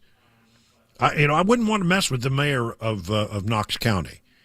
I could have used his help yesterday when I showed up at the Trump rally and they wouldn't let me in. He could have strong-armed his way in there. I said, Kane, take care of this, would you? I need to go do. They wouldn't let me in. I was rebuffed. I was very nice, and then when they told me I couldn't come in, I tried to push the point until they brought out the Secret Service, and I realized I was about to be wrestled to the ground, and thought, discretion is the better part of valor, and so I backed off. But that doesn't mean that we didn't get to hear from the Trump when we got the sound, and we're still able to recover. But I really wanted to get into that rally. I wanted to watch and see what was going on. And unfortunately, they just weren't allowing any press other than the Iowa press and the traveling press corps in. So I made an appeal, and the little 18-year-old kid with pimples and braces said, "You've been denied." I said, "What does that mean?" It means you need to leave now. Well, I don't want to leave. I want to go in. Who can I talk to? You need to leave now. Wow. Okay. I mean, it was like, and then the big burly men with Secret Service on their shirts started to show up, and I said, okay. I walked back to my car when it was 14 below zero with a wind chill factor of, probably minus 20. Got back to the car, and it was just like my face was frozen solid. You remember that song, Jimmy Buffett's song, Chris? I stepped on a pop top and blew out my flip flop. Yeah. I have had a similar experience here just today. Wait a minute, you're not wearing flip flops? No, I'm not. But I've blown out a waffle stomper. A waffle stomper? That's what you call these winter boots, the waffle stompers. And I have on my waffle stompers and heavy socks to stay warm. And the sole has frozen off the bottom of my waffle stomper. Good grief. It's flopping around, and now I gotta walk to the truck here in a bit with my toes exposed. You need some to duct the tape. ice and the slush. Boy, do I need duct tape! And guess what? I did not pack duct tape. Yeah, I got everything else, but I don't have the duct tape. 21 minutes now past the hour of 5 o'clock on Super Talk 99.7.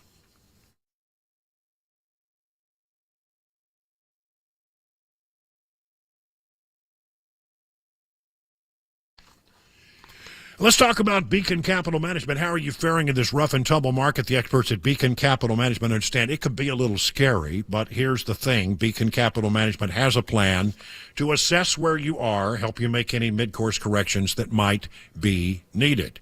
That's right. Wouldn't it be great to know that have the peace of mind that comes along with knowing you're on the right path?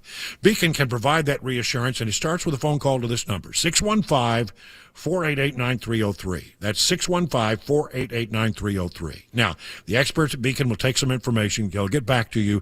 But here's the thing. You don't have anything to lose in this process except for the worry. So get started today by calling 615-488-9303. At the end of the process, you'll be able to have a plan in your hand that actually meets all of your retirement goals.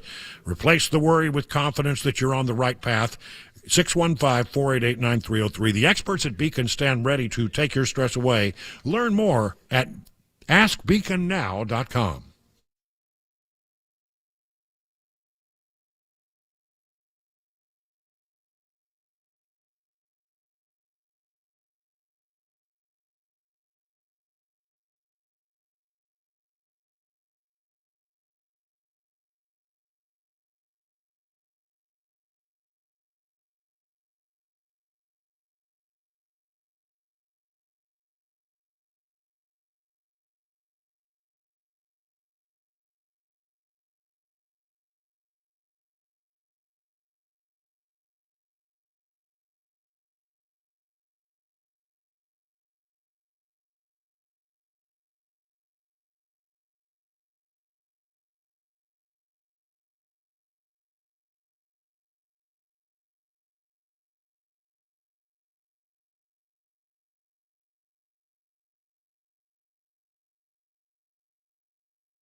It's Brian Wilson coming to you from Urbandale, Iowa. It is 5:25 on Super Talk 99.7, bringing you coverage from the Iowa caucuses, where things are about to get busy. Everybody's got to be in their chair by 7 o'clock Central Time. If you're not in the chair, there's at 7 o'clock, you may not get to participate. People will be coming in, and in this particular location at the New Hope Assembly of God Church, where I am located, 5 different caucus meetings are taking place, and we will be able to roam into the vestibule because I have wireless technology and I'm not afraid to use it. We'll walk out there and try to grab some people as things start to heat up here between now and again. And coming up after the news here in just a short bit, we're going to be joined by the mayor of Knox County, Tennessee, Glenn Jacobs, also known as Kane in the WWE world, who was a Trump surrogate. He'll be talking about Trump's campaign here in Iowa. He was at the event yesterday in Indianola, and I could have used him to take care of that snot-nosed kid at the front door. Just saying. Not that I'm bitter about it or anything. I'm not upset about it or anything. I don't hold it against anybody. Of course not. But I was trying to be nice. Now, Vivek, I got right in.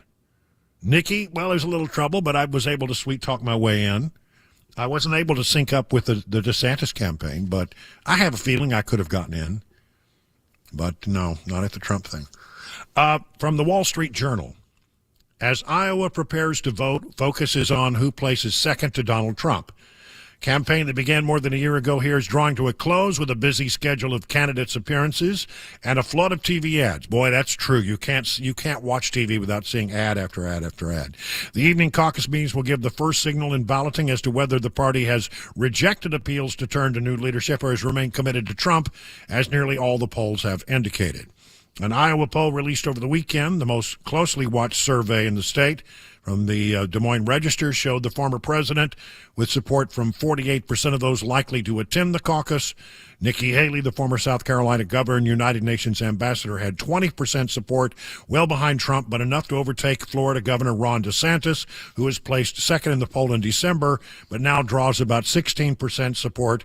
And according to the poll, biotech entrepreneur Vivek Ramaswamy has about 8%. Now, that's the one thing I will say is I would not be shocked if Vivek did better than that. I would not be surprised if Nikki Haley does better than she is projected to do. She has money. She's had a little momentum. Donald Trump's going to win this thing unless there's a shock. I think one of the things to wonder about is how many Democrats will show up, cross over, and try to mess with the process, because they got nothing to do tonight. There's no Democrat caucus. And, will they come out in the cold and re-register as Republicans so they can participate and mess around with the Republicans? Could be. It could happen. So, nothing is certain until it's all over. And Iowa has a history of surprising people sometimes. Now, it would be shocking if Donald Trump did not win this thing. It would, quite frankly, if that happened, then you'd have to wonder about a lot of things, because the polling has been so strong and he wants to pull at least 50%, and he'll probably do very well.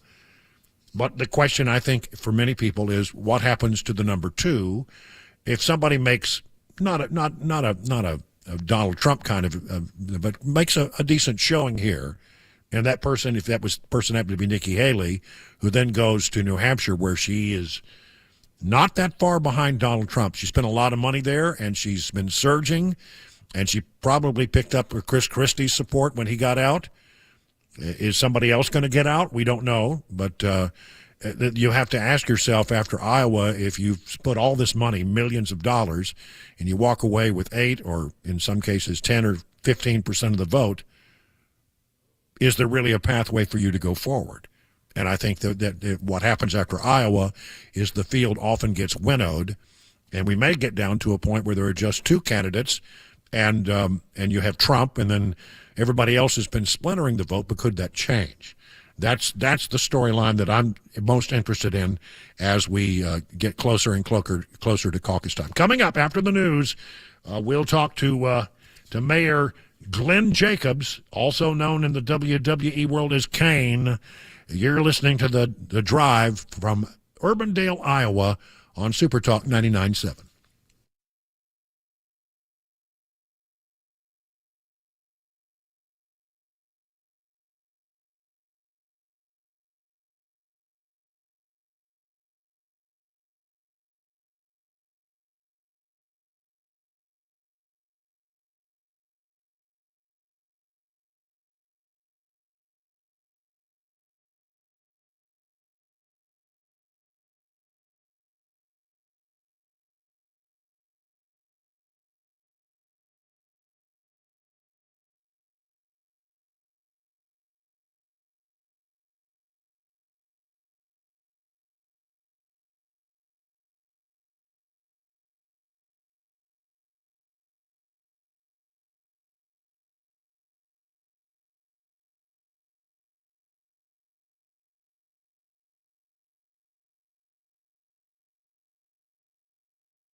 And another man who's a friend of mine, he's another one I'm not going to mess around with. He's Knox County, Tennessee. You know, Glenn Jacobs goes by the name of Kane.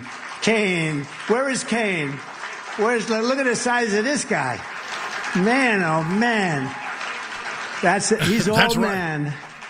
That's the former president of the United States calling out our next guest from the podium yesterday in Indianola, Iowa.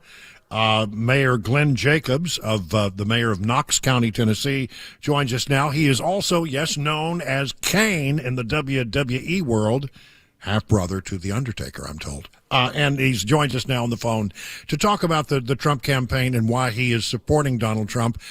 First of all, Mr. Mayor, I guess I ought to ask you, how did you fare in Knox County with all of this weather? Things aren't messy over there just like they are across the rest of the state. Unfortunately, we'll probably have snow throughout the evening. I want to give a big shout out to the road crews across the state, both state and local. They do a wonderful job, and especially knowing the guys in Knox County and the gals. They work really hard, sometimes in dangerous situations, and they work through the night trying to keep everything as clear as they possibly can on our roadways. So big props to them for doing that. Yeah, well, quite a shout out from the former president in the podium in Indianola yesterday. And tell me why you are so supportive of this candidate, and what is the expectations of the Trump campaign as people move toward the caucus locations this evening? So for me, you have all the things that Joe Biden is really reversed, all the great policies. The economy was booming. The border was under control. The great justices to the Supreme Court that Trump appointed, and the world is at peace as much as the world ever is, and that's all been turned on its head now. For me specifically, I'm obviously the tax cuts that Trump pushed through, biggest in history. But in addition to all those things, for me specifically is the fact that I think that Trump is the only person that can calm down what's happening in the Middle East, which is really pushing the world to the brink of World War III. And also, he's going to be highly motivated to dismantle the deep state because they have made it a mission, the administrative state, to basically try to throw Donald Trump in jail, to get him off the ballot, to do all these things.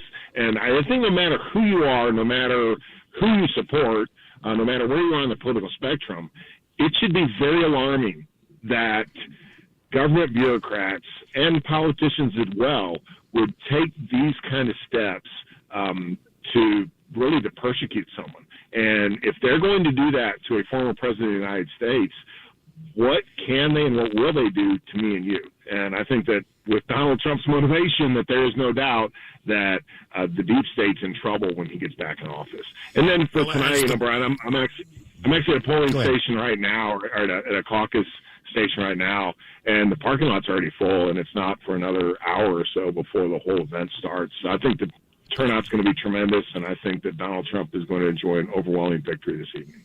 Well, tell me about that location. Where are you exactly? I'm at Roosevelt High School in West Des Moines, Iowa. This is the first time I've done the Iowa caucus and been here. It's been a great experience, really once in a lifetime. I mean, this is Americana, and the folks up here, this is also the first time the Iowa caucus sets the tone for the rest of the nation. So I think that people are taking a lot of pride in that, and despite the cold temperatures, despite the snow, I think that they're going to turn out in droves. Well, it certainly is an indication that the people in Iowa are not going to be deterred by the weather. Everything I read indicates that they are highly motivated to get to the polls, and that's what we're hearing as well. I want to get back to the thing you said about the persecution of Donald Trump. It really is something that sort of causes many conservatives to go, you know what? I can't stand what they're trying to do. It's unfair what they're trying to do. It really angers conservatives because they see that that there's a very calculated plan to try to take him down because they fear Donald Trump as a candidate. I think it is really sort of motivated so many conservatives to move back. And maybe they weren't thinking about it at first, but as every time something happens, his support gets stronger instead of weaker. That's how I am. This is ridiculous. They talk about Trump being a threat to democracy while they're trying to keep him off the ballot. They talk about Trump being a threat to freedom while they are literally trumping up charges to try to throw him in jail. He could spend the rest of his life in prison. You look at there's two tiers of justice right now. The things that happened on January 6th, they were really bad. People that were involved in that got the book thrown at them, and in some cases they weren't even really involved in it. They still got the book thrown at them. But there's been riots at the White House in the past couple of days. There's been a takeover of state capitals when the Supreme Court overturned Roe v. Wade, and the media actually applauded those things. So for all of us, not just for conservatives, but for Americans, we should be alarmed that this is happening. This is some of the most undemocratic, anti-liberty things that I have ever seen. I never, ever thought that stuff like this would happen in America, and certainly not happen within my lifetime. Well, certainly you've been in the presence of the former president. What is his mood? Oh, he's very upbeat. He always is. When you get to talk with him one-on-one, as I've been able to do on a number of occasions, he's very friendly. He's very gregarious. I was able to go meet him at his golf course in Bedminster and had a great conversation for probably half an hour. I thought it was going to be one of those deals. You walk in, shake hands, get a picture, walk out. But we talked for half an hour, and he was genuinely engaged in the conversation. So, yeah, he's a powerful guy and all those things, but at the end of the day, he's kind of one of us. He's just kind of a dude as well, which is very refreshing.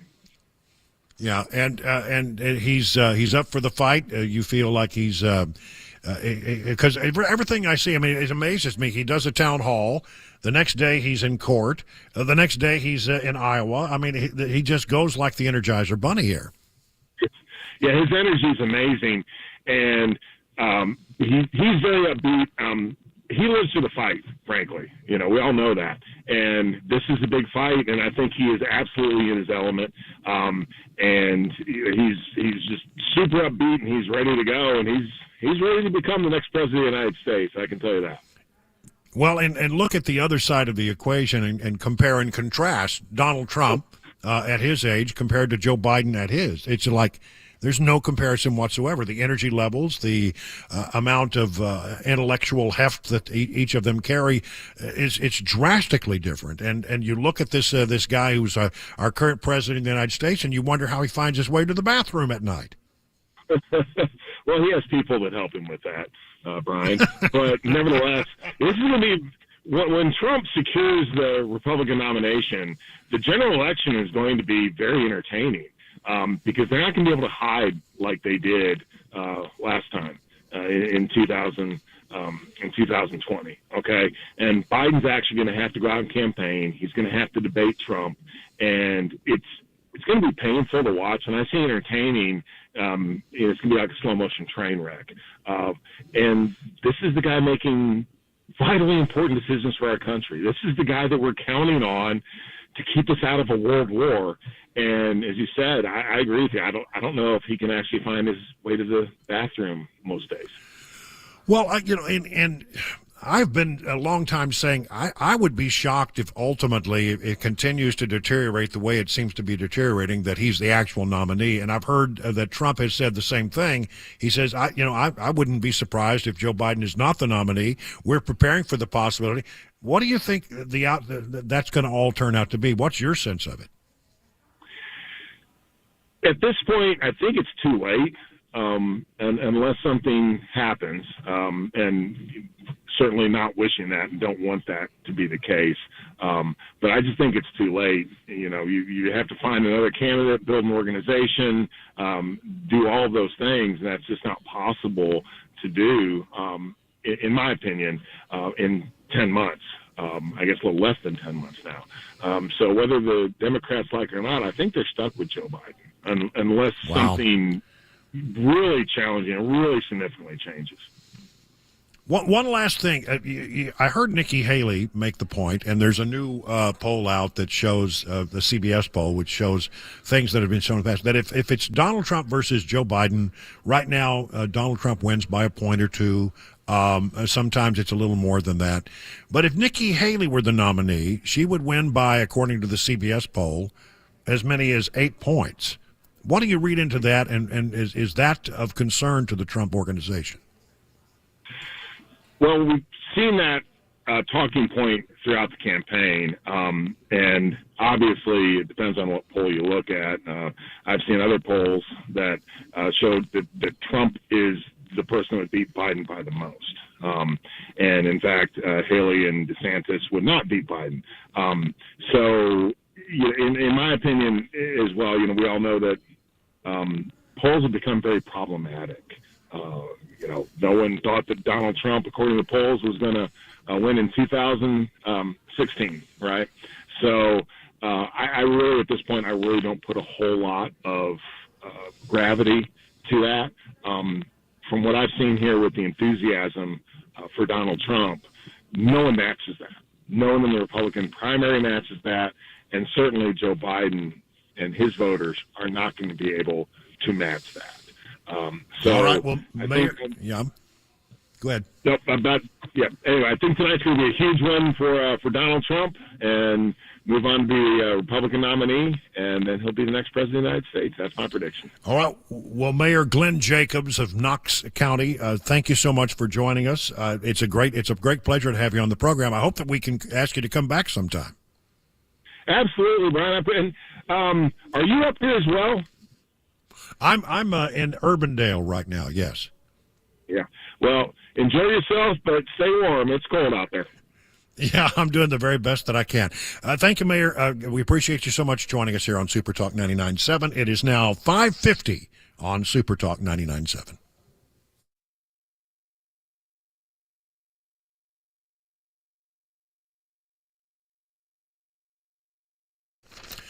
Well, I want to say thanks to the good folks at Busy Bee HVAC and Plumbing, one of our two sponsors here for our trip to Iowa. Thank you so much for being a supporter. You've been so good to us over the years. And if you have a problem with your heating tonight, here's what you need to do. You need to pick up the phone and call this number, 615-775-7833. That's the number to Busy Bee HVAC and Plumbing, and they will buzz right over to your hive and get you going and make sure that you're up and running as soon as possible. Listen, the way you avoid having problems when you least expect it is to do preventative maintenance, and that's what being a member of the Beehive Club is all about. Starts at $99, and for that you get 3 thorough maintenance services on your systems, one aimed at heating, one aimed at cooling, one aimed at your plumbing. No overtime charges 24/7, and 10% off all repairs. Busy Bee Plumbing, Heating, and Cooling is your official Rude Pro partner. So for satisfaction guaranteed, call Busy Bee Plumbing, Heating, and Cooling, 775-7833. That's 615-775-7833. Online at busybeehvac.com.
You know, Grace Point Healthcare delivers medicine affordably with menu-style transparent pricing, so you'll know how much it costs before the care is actually delivered. They are best known for the Smart Care plans. $69 a month, you get unlimited office visits, free basic labs for the entire year. And because they treat the entire family, even newborns, they offer family plans as well. You marry that with a high deductible insurance plan that you may have been required to take, and it could save you and your family hundreds of dollars. At Grace Point, they take their time with each patient. They see you the same or next day. No long wait times or crowded wait rooms. They treat naturally whenever possible, and it is a military vet-owned practice. Just some of the reasons why it's been voted the best primary care provider by Toasted Music City year after year after year. Grace Point Healthcare is on Main Street in Franklin, 599-6868 to schedule a visit.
Well, good evening, everyone. I'm Brian Wilson coming to you from the New Hope Assembly of God Church in Urbandale, Iowa, where we are getting ready for caucus time. The people who are going to participate in the caucus have started to arrive and are beginning to fill up what is normally a sanctuary of a church. And we're broadcasting live. We're going to be trying to talk to some people as they go forward and talk a little bit about the caucus process and what brought them out on a cold, snowy night in Iowa. We have a lot of stuff that we're going to be trying to work out, and this whole hour going to be a little unpredictable. It's going to be rock and roll because I have a wireless microphone, and I'm not afraid to use it, so we're going to be trying to. This is one of the most difficult things you can do in a broadcast is to do what you call man on the street interview or person on the street interview. Because you never know whether they're going to go along with it or not, and many times they won't. So we're going to walk out here in just a few moments and start trying to catch people as they come by, and it could be embarrassing, it could be enlightening, it might be any of those things. You never know. So bear with us as we work through it. Now, what's going on? Caucus is tonight. We have. People showing up at this church. There are 5 different caucus locations within this church complex. And they are showing up here to go through the whole process. Butts in chair by 7 o'clock. Everybody has to be in the sanctuary. I'm in a vestibule of the church right now, and what I'm seeing now are people with DeSantis signs, with Nikki Haley signs and paraphernalia. They have one last shot to get at people as they enter into the sanctuary. But at 7 o'clock, the doors close, and everybody begins the process. Somebody will speak on behalf of each of the candidates, and then they will cast their ballots, their paper ballots, for the candidate of their choice. And then it gets resolved very quickly, and the information becomes sent to the Republican Party where it's tabulated. And I guess by about 8 o'clock tonight, we'll have some sense of how it's going and who is winning and who is doing very well. And it's expected to be, obviously, a very good night for Donald Trump. But who knows how it's going to play out. So we're continuing to watch all this, and we'll bring you this. I want to play a little sound for you, if I could. We're going to run through some of the sound that we've been able to collect while we're here in Iowa.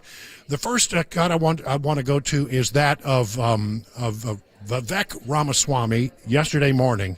The sound's a little hollow, but this is him making his last-minute pitch to voters as he goes around the state asking for their support. I won't be the guy who walks in here and tells you it's morning in America, guys, because it's not. But it can be. I won't look young people in the eye and tell you that the American dream is alive and well. I can't tell you that right now. It is alive and hanging on for life support. But it can be. And that's why I'm asking you to do your part. Tomorrow night. Between tomorrow night and now. Between now and tomorrow night. Tell 10 people who couldn't be here what we talked about today. Bring them out too. And if you all do that for me, I promise you our family will stop at nothing. So we can tell our kids that this is still the country where no matter who you are, or where your parents came from, or what your skin color is, or how long your last name is in some of our cases, that you will get ahead in this country with your own hard work, your own commitment, your own dedication, and that you know what? You are free to speak your mind at every step of the way. That is the American dream. That is what we are running to. And with your help tomorrow night, that is what we will revive to save this great country. Thank you for coming out today, guys. God bless you and your families. And may God bless our United States of America. Let's go win this Iowa caucus tomorrow night. We're going to win tomorrow night. And we're going to win New Hampshire. And we're going to win Nevada. And we're going to win this election. USA, USA, USA, USA. God bless you guys. Thank you for coming out today. Thank you. I had never really been around Vivek Ramaswamy that much, and so to hear him give his speech was interesting.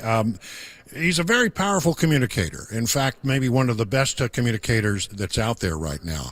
While I was there, I ran into a guy named Frank Luntz, and Frank Luntz is somebody who's an old hand in Republican circles. Best known for his messaging. He is the guy that Republicans and conservatives turn to when they're trying to figure out what language to use for whatever issue of the day they're trying to get across to the American people. And he spends a great deal of time thinking about that. Now teaches college-level courses on it, and he had with a bunch of his students with him. I hadn't seen Frank in quite a while, and I caught up with him at the Vivek Ramaswamy event and got his take on how things are looking, and from his perspective as a very experienced Republican operative, how things were looking from his viewpoint. Here's Frank Luntz. Frank, it's first of all good to see you. It's been a hot minute since we've crossed paths in a while. You and I have known each other for, I think, almost 30 years. Yeah. And boy, how politics have changed in the 3 decades. Yeah, so talk a little to me about the Iowa thing. I mean, if everything goes the way it looks like it's going to go, good night for Donald Trump. Is there a pathway for anybody else in your estimation? Well, Trump talked about getting a majority of the vote, and so that's his key number. If he gets over 50%, then he's delivered on his promise. If he comes up short, then people will be looking at who came in second. For Nikki Haley, it doesn't really matter what percentage she gets. It matters if she can come in second. And for Ron DeSantis, who put so much money in here, a third-place finish is probably the end of his campaign. So do you think he'll bow out or he'll hang in? He says he's going to South Carolina next. Yes, but they always say that. They always say this is the biggest turnout I've ever seen. These are the most entrusted caucus goers. I mean, they're hitting every single campaign. I hear the same thing from the same people every 4 years. I don't care what they say. I care what they do. So, Frank, you're an expert in how to use language, and we're about to hear Vivek Ramaswamy. This guy's pretty good on his feet. He's one of the most articulate presidential candidates I have ever seen. He's really impressive, and that's one of the reasons why I brought my students here to hear him, because no matter how well or poorly he does tonight, he's going to be a player in the Republican Party for decades to come. All right. And so when all is said and done, good night for Donald Trump, and then we're off to New Hampshire. How does that look? I believe, and I've said, that Iowa makes a statement, but New Hampshire makes a difference. I think that's exactly what's going to happen. No matter what happens here in Iowa, the make-or-break state for so many candidates is going to be New Hampshire. Frank Luntz, thank you so much. Good to see you. Great to see you. Great to see you again. Frank Luntz, I used to run into him all the time when I worked in D.C. Boy, he is a guy who has so much knowledge about how to use language effectively when you're trying to get an idea across to people. And so it's interesting to see an old hand like him show up here in Iowa, this time with a bunch of students in tow and all of that. Now, I also had a chance to go to a Nikki Haley event, and she's pulling no punches when it comes to Trump. She has drawn the line and said, "Look, as far as Trump is concerned, I liked him when I worked and I think he was a good president for the moment, but she's definitely drawing a line now." Here is Nikki Haley from her event last night in, I believe it was Ankeny, Iowa. Republicans have lost the last 7 out of 8 popular votes for president. That is nothing to be proud of. We should want to win the majority of Americans. But the only way we're going to win the majority of Americans is if we elect a new generational leader and leave the negativity and the baggage behind and move forward with the solutions of the future.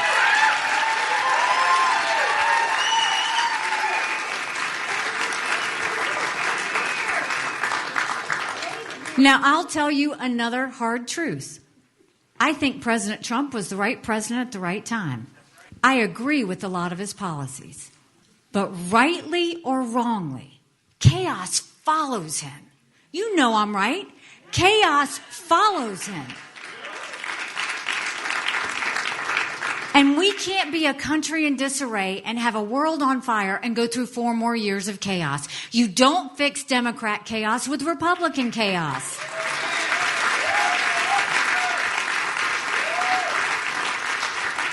And what should send a chill up everyone's spine?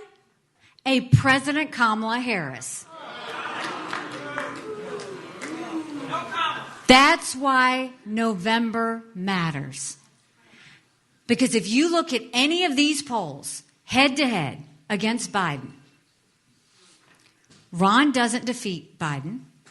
Trump is about even. On a good day, he's up by 2 points. That's margin of error. It would be another nail biter of an election, and we would be holding our breath. I'm in every one of those polls against Biden. I defeat Biden by 17 points.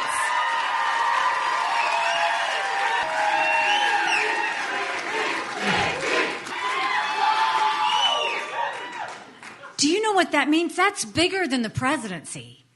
That's governorships, that's House, that's Senate, that's all the way down to school board. If we go in with a strong win against Biden, a double-digit win, that's a mandate going into D.C. That's a mandate to stop the wasteful spending and get our economy back on track. That's a mandate to get our kids reading again and go back to the basics in education. That's a mandate to secure our border with no more excuses. That's a mandate to bring law and order back to our country. And that's a mandate for a strong America that we can be proud of. Don't you want that again?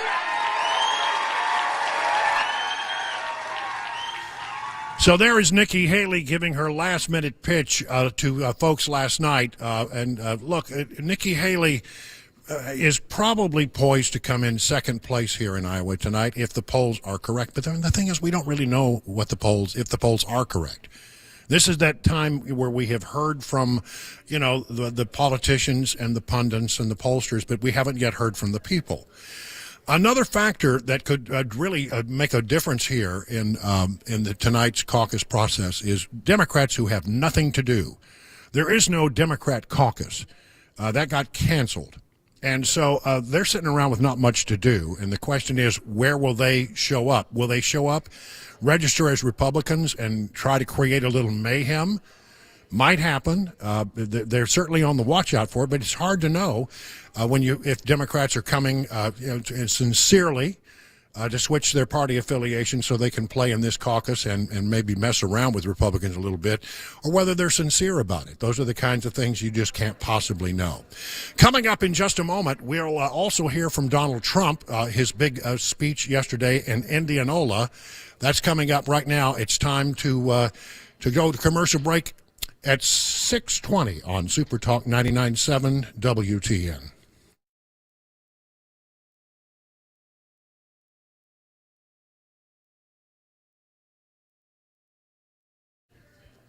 Very happy to welcome a new client to the show, Restoration Wellness and Med Spa. They're up in Wilson County in Lebanon, and let me tell you, the team at Restoration Wellness can help you achieve your weight loss goals for 2024. Restoration Wellness is a leader in weight loss management in Wilson County, and they want to help you make 2024 the year that you achieve your health goals. Call Restoration Wellness Team today, and here's the number, 615-470-8124, or visit them at their website, Restoration Wellness Med Spa, and come in to get a consultation. That's really probably the best thing to do. Get a consultation. Let them show you all the different things that they do. My friends Carly and Jamie will take good care of you as if you are one of their own. So be a part of the 1,000 patients who've already seen life-changing results from the weight loss management program. They have customizable treatment plans. Restoration Wellness takes into consideration your unique needs, lifestyles, and goals. So whether your goal is to lose stubborn body fat or improve your overall health, Restoration Wellness has a solution for you. The newest technology in the weight loss management game. 615-470-8124. Learn more at restorationwellnessmedspa.com.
It's Brian Wilson from Urbandale, Iowa. You may hear a little chaos or cacophony in the room. That's because people are arriving for the caucus process.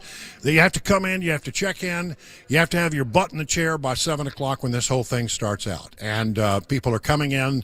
The parking lot is starting to fill up. And in this particular location where I'm at, there are five different locations where they are holding caucus meetings within this gigantic church complex. And we're at the New Hope Assembly of God Church in Urbandale.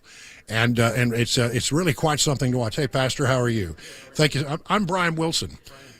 So, Brian, I'm friends with Pastor Weaver. Yes. So, tell me a little bit, if you could, just real quickly, about what you got going on here. You got a lot of activity in the church. Well, there's a lot of activity going on. People showing up to caucus. So, yeah. Yeah. And so you have opened up your church to 5 different caucus groups. I understand. 5 different caucus groups. Yes. Yeah. And you do that because you want to be a welcoming part of the community. I suppose. Absolutely. So we've got space here, and why not have people come and make available spaces that can be used for the community to gather. Yeah. And so people take this pretty seriously here in Iowa. I think they do. Yes. Yeah, we're first in. So now, do you caucus in this building, or do you have to go someplace else? Oh, no, my caucus precinct is right here in the sanctuary. Oh, really? So then it works out for you perfectly. Just walk down from the office and everything. Yes. Well, listen, thank you for stopping. I really appreciate it. And thank you for letting us use your facility. More than you know, I appreciate it. All right. Thank you very much. Donald Trump. Here's a little sound from Donald Trump yesterday in Indianola, making his and it's pretty passionate stuff, sticking to the script, reading the speech, and I think you'll get a good sense of his closing message to the people of Iowa.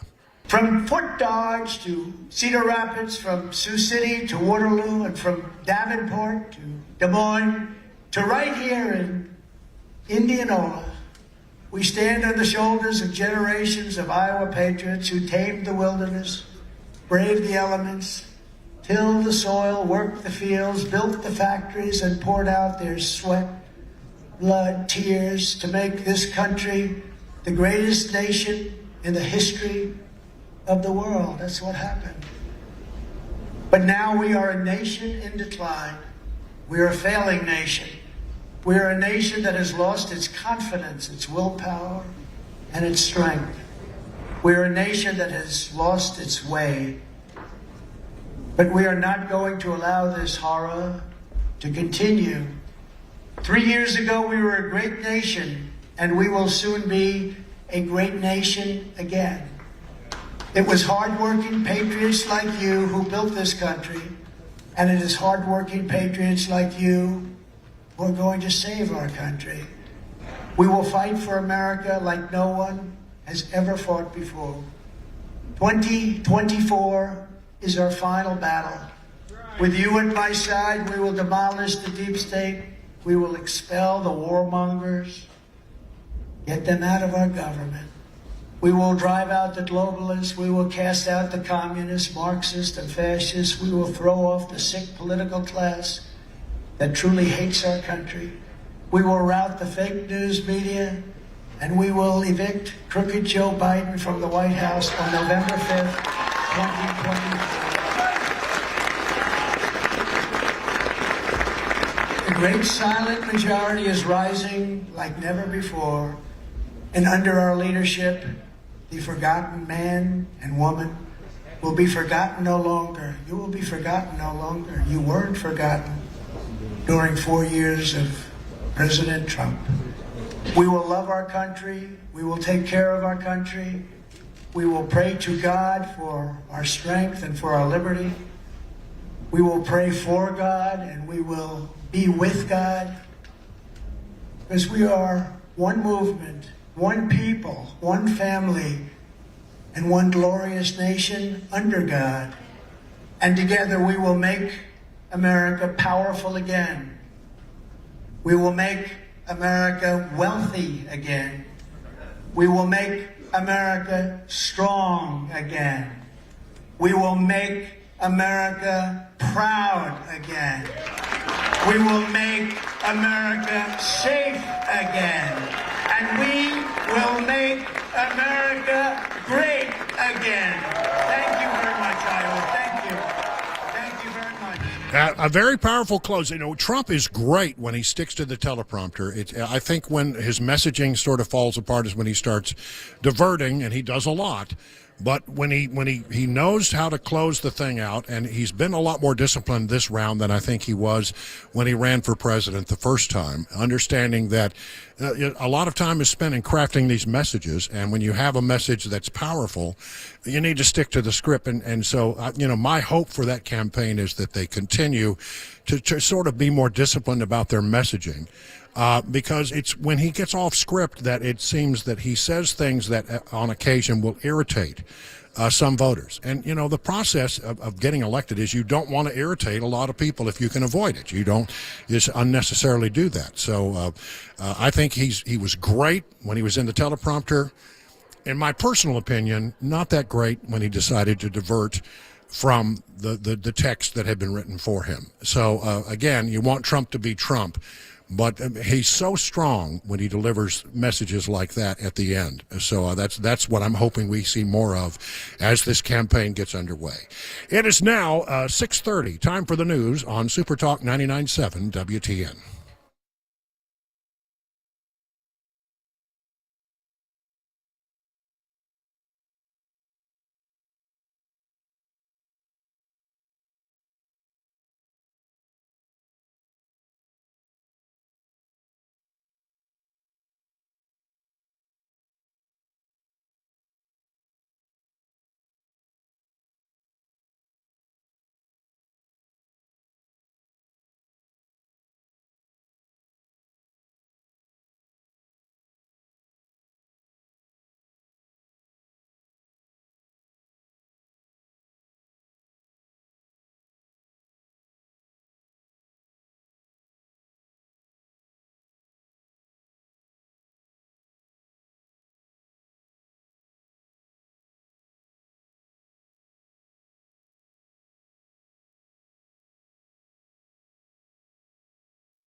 All right, let's talk about the folks over at USS. When you have problems with waterproofing, foundation repair, you need to call the company I would call, people who can come out and help you get your problems solved. You see, the problem is you don't really know, you're not an expert in this, are you? I mean, you're a smart person, but this is not your area of expertise, and you don't know whether it's a big problem that must be fixed or it's a small problem that will become a bigger problem if you don't do something about it, or it could be nothing at all. The bottom line is you need expertise, and they have over 25,000 100% satisfied residential customers, and here's how they made that happen.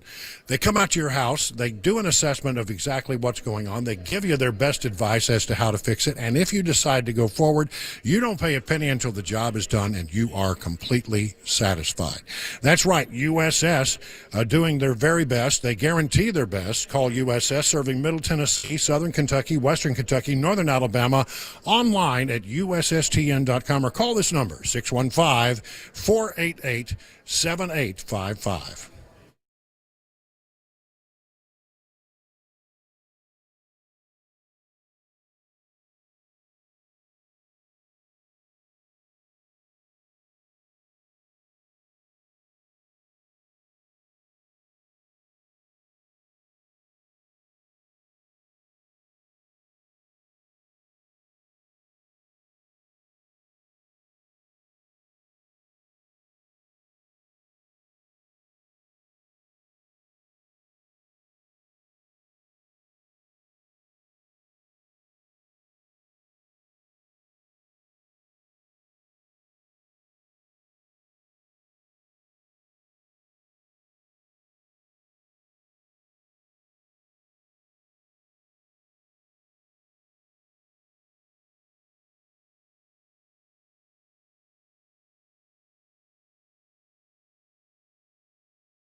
Good evening, everyone. It is 37 minutes now past the hour. I'm Brian Wilson, coming to you from the caucus location in Urbandale, Iowa. What I'm seeing now in front of me is democracy in action.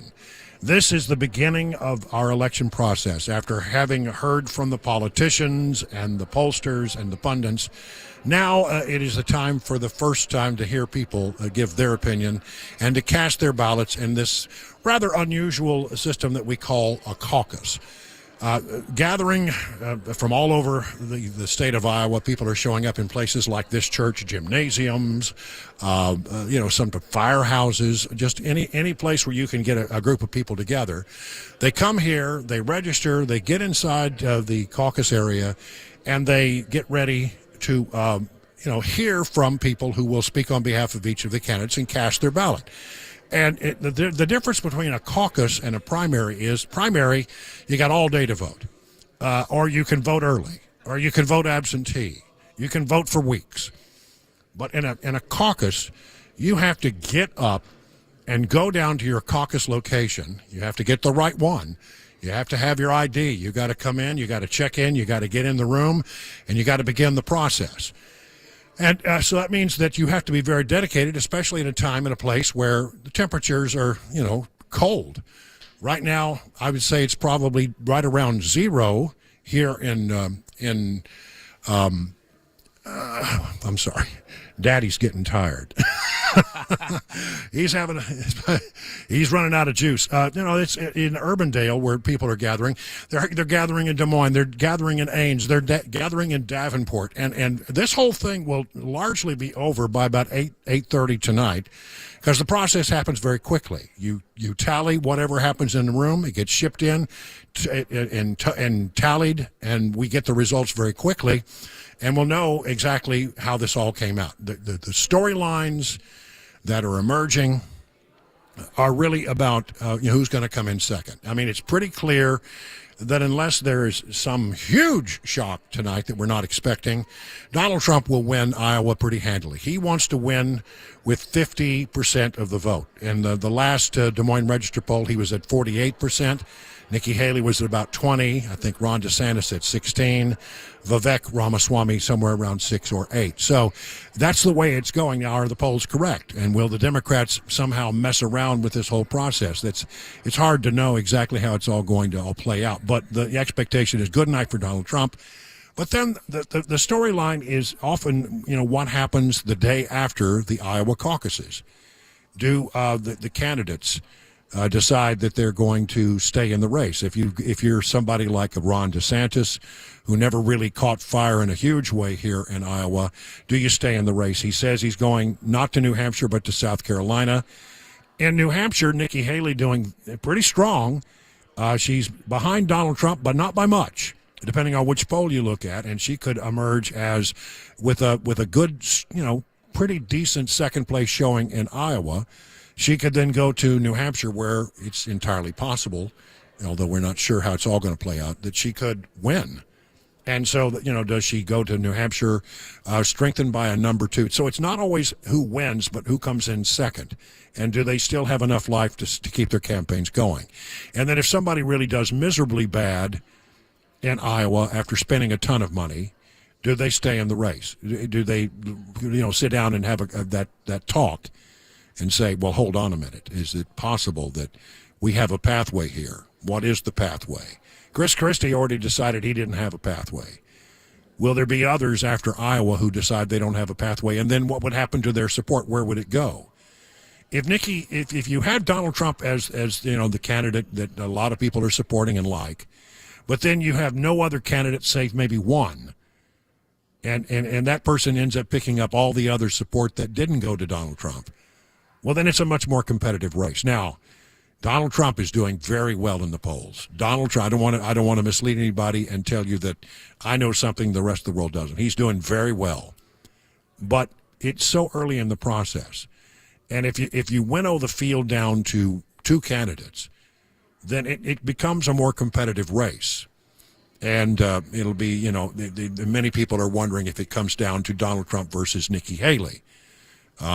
That's certainly, she's looking pretty good in New Hampshire, and it's hard to know how that might all go. So the stories are who wins, obviously, and then the second story is, okay, who didn't win but who did okay, and who's looking okay in New Hampshire. And for me, the storyline seems to be Nikki Haley's looking good in New Hampshire. Can she come out of Iowa with enough support to not be considered, a weak candidate, but somebody who might have a little momentum, and then see how things go in New Hampshire.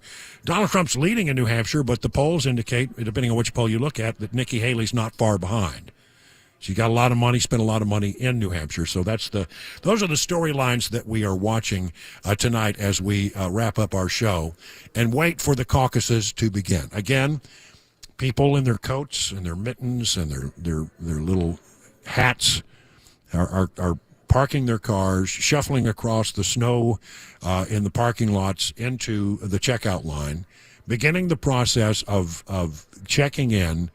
And boy, everybody has to be in their chair by 7 o'clock. So there's a real urgency to get people through the door, checked in, and in their seats before things get to 7 o'clock, because at 7 o'clock, they may not let you in if you arrive here at 7:05. That's the way these things work. It is show up on time, support your candidate, cast your ballot, and then go home. The system, it can go as quickly as 30 minutes. It can take as long as an hour and a half, depending on where you are and how many people. And they will hear from surrogates.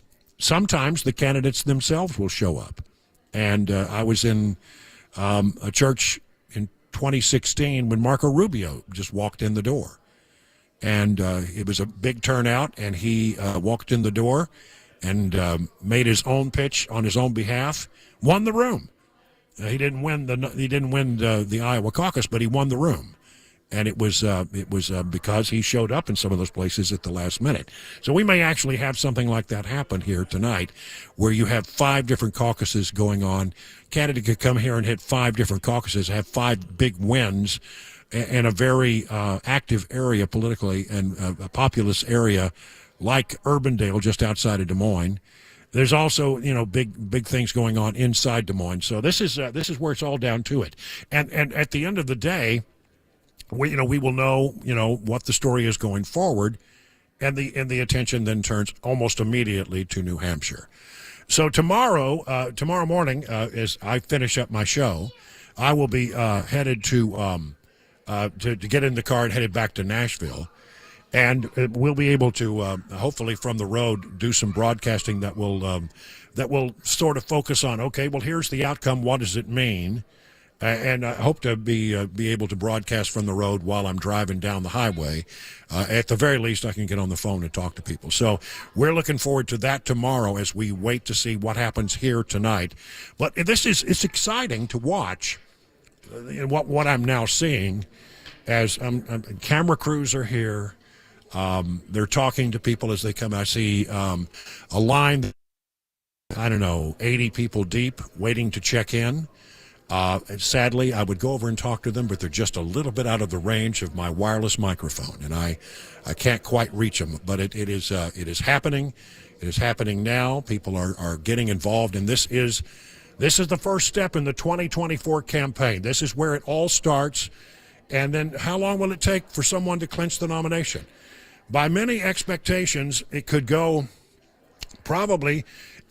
Somebody, if Donald Trump continues to do well, he could clinch by March 5th. That's when we vote on Super Tuesday in Tennessee. So we may be the thing that puts Donald Trump over the top as far as getting enough delegates, or will something else emerge? One way or the other, the story is now beginning. The expectation is good night for Donald Trump. And then there'll be a lot of analysis of the rest of the pack. Does Vivek Ramaswamy have a pathway? Does Ron DeSantis have a pathway? Does Nikki Haley have a pathway? Or is it fait accompli that Donald Trump will again be the nominee? Well, we expect he's going to do very well. The polling is very strong for Donald Trump, and not so good for Joe Biden. So we're watching that all very, very closely. Again, we're here for the caucuses tonight. The process has begun to get underway. And if you are listening to Mark Levin, no doubt he will have details, and the newscast will have details on the final outcome. We'll be packed up and headed back to Nashville by morning, and continuing to give you the analysis of what happened here. I need to stop once again and say thank you to our sponsors for this trip, Busy Bee, HVAC and Plumbing, and the Charlie Daniels Journey Home Project, who were sponsors of this trip and were here to help us make it across the goal line. And we couldn't have done it without their support. They've always been good to support this program, and I greatly, greatly appreciate it. Cold night in here in Urbandale, Iowa. The wind is whipping. I see the flag flying. People are still walking across the parking lot, entering the sanctuary area, beginning the process now, signing up, and here to participate as Iowans do in this thing we call a caucus. Again, a pretty strong turnout here tonight, and what we're hearing is the weather has not had a tremendous impact. People are anxious to get out, cast their ballot. Now, Now the line is wrapping all the way around the vestibule of this church. Maybe 100, 150 people waiting to check in and get in the door so that they can participate in this process. And again, remember, this is one of 5 different caucus locations that is active here in this particular church complex.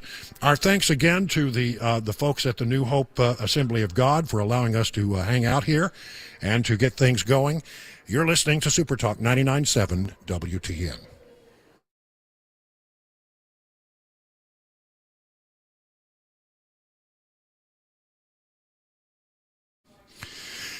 You know, if you're in the market for a pole barn, the 2 brothers that run Stoltzko are the 2 guys you need to talk to. Exceptional quality craftsmanship, fair prices. They can build a new pole barn to your specifications with your needs in mind. That's the Stoltzko difference. You can use pole barns for all kinds of things. It can function as a classic tool or work barn, a garage, or even a place to live. Flexibility is the key. They combine the classic post-frame barn look with the reliability of modern materials and techniques to give you a finished barn that will stand the test of time. They don't scrimp on quality. They don't cut corners. They believe their customers deserve only the best. So listen, why don't you go to their website, stoltzco.com. Let me spell that for you, STOLTZCO, stoltzco.com. Take a look at what they've done for other people, and then give them a call at 615-622-5992. Stoltzco, where quality workmanship and great customer service is affordable. Why don't you learn more at stoltzco.com? That's stoltzco.com.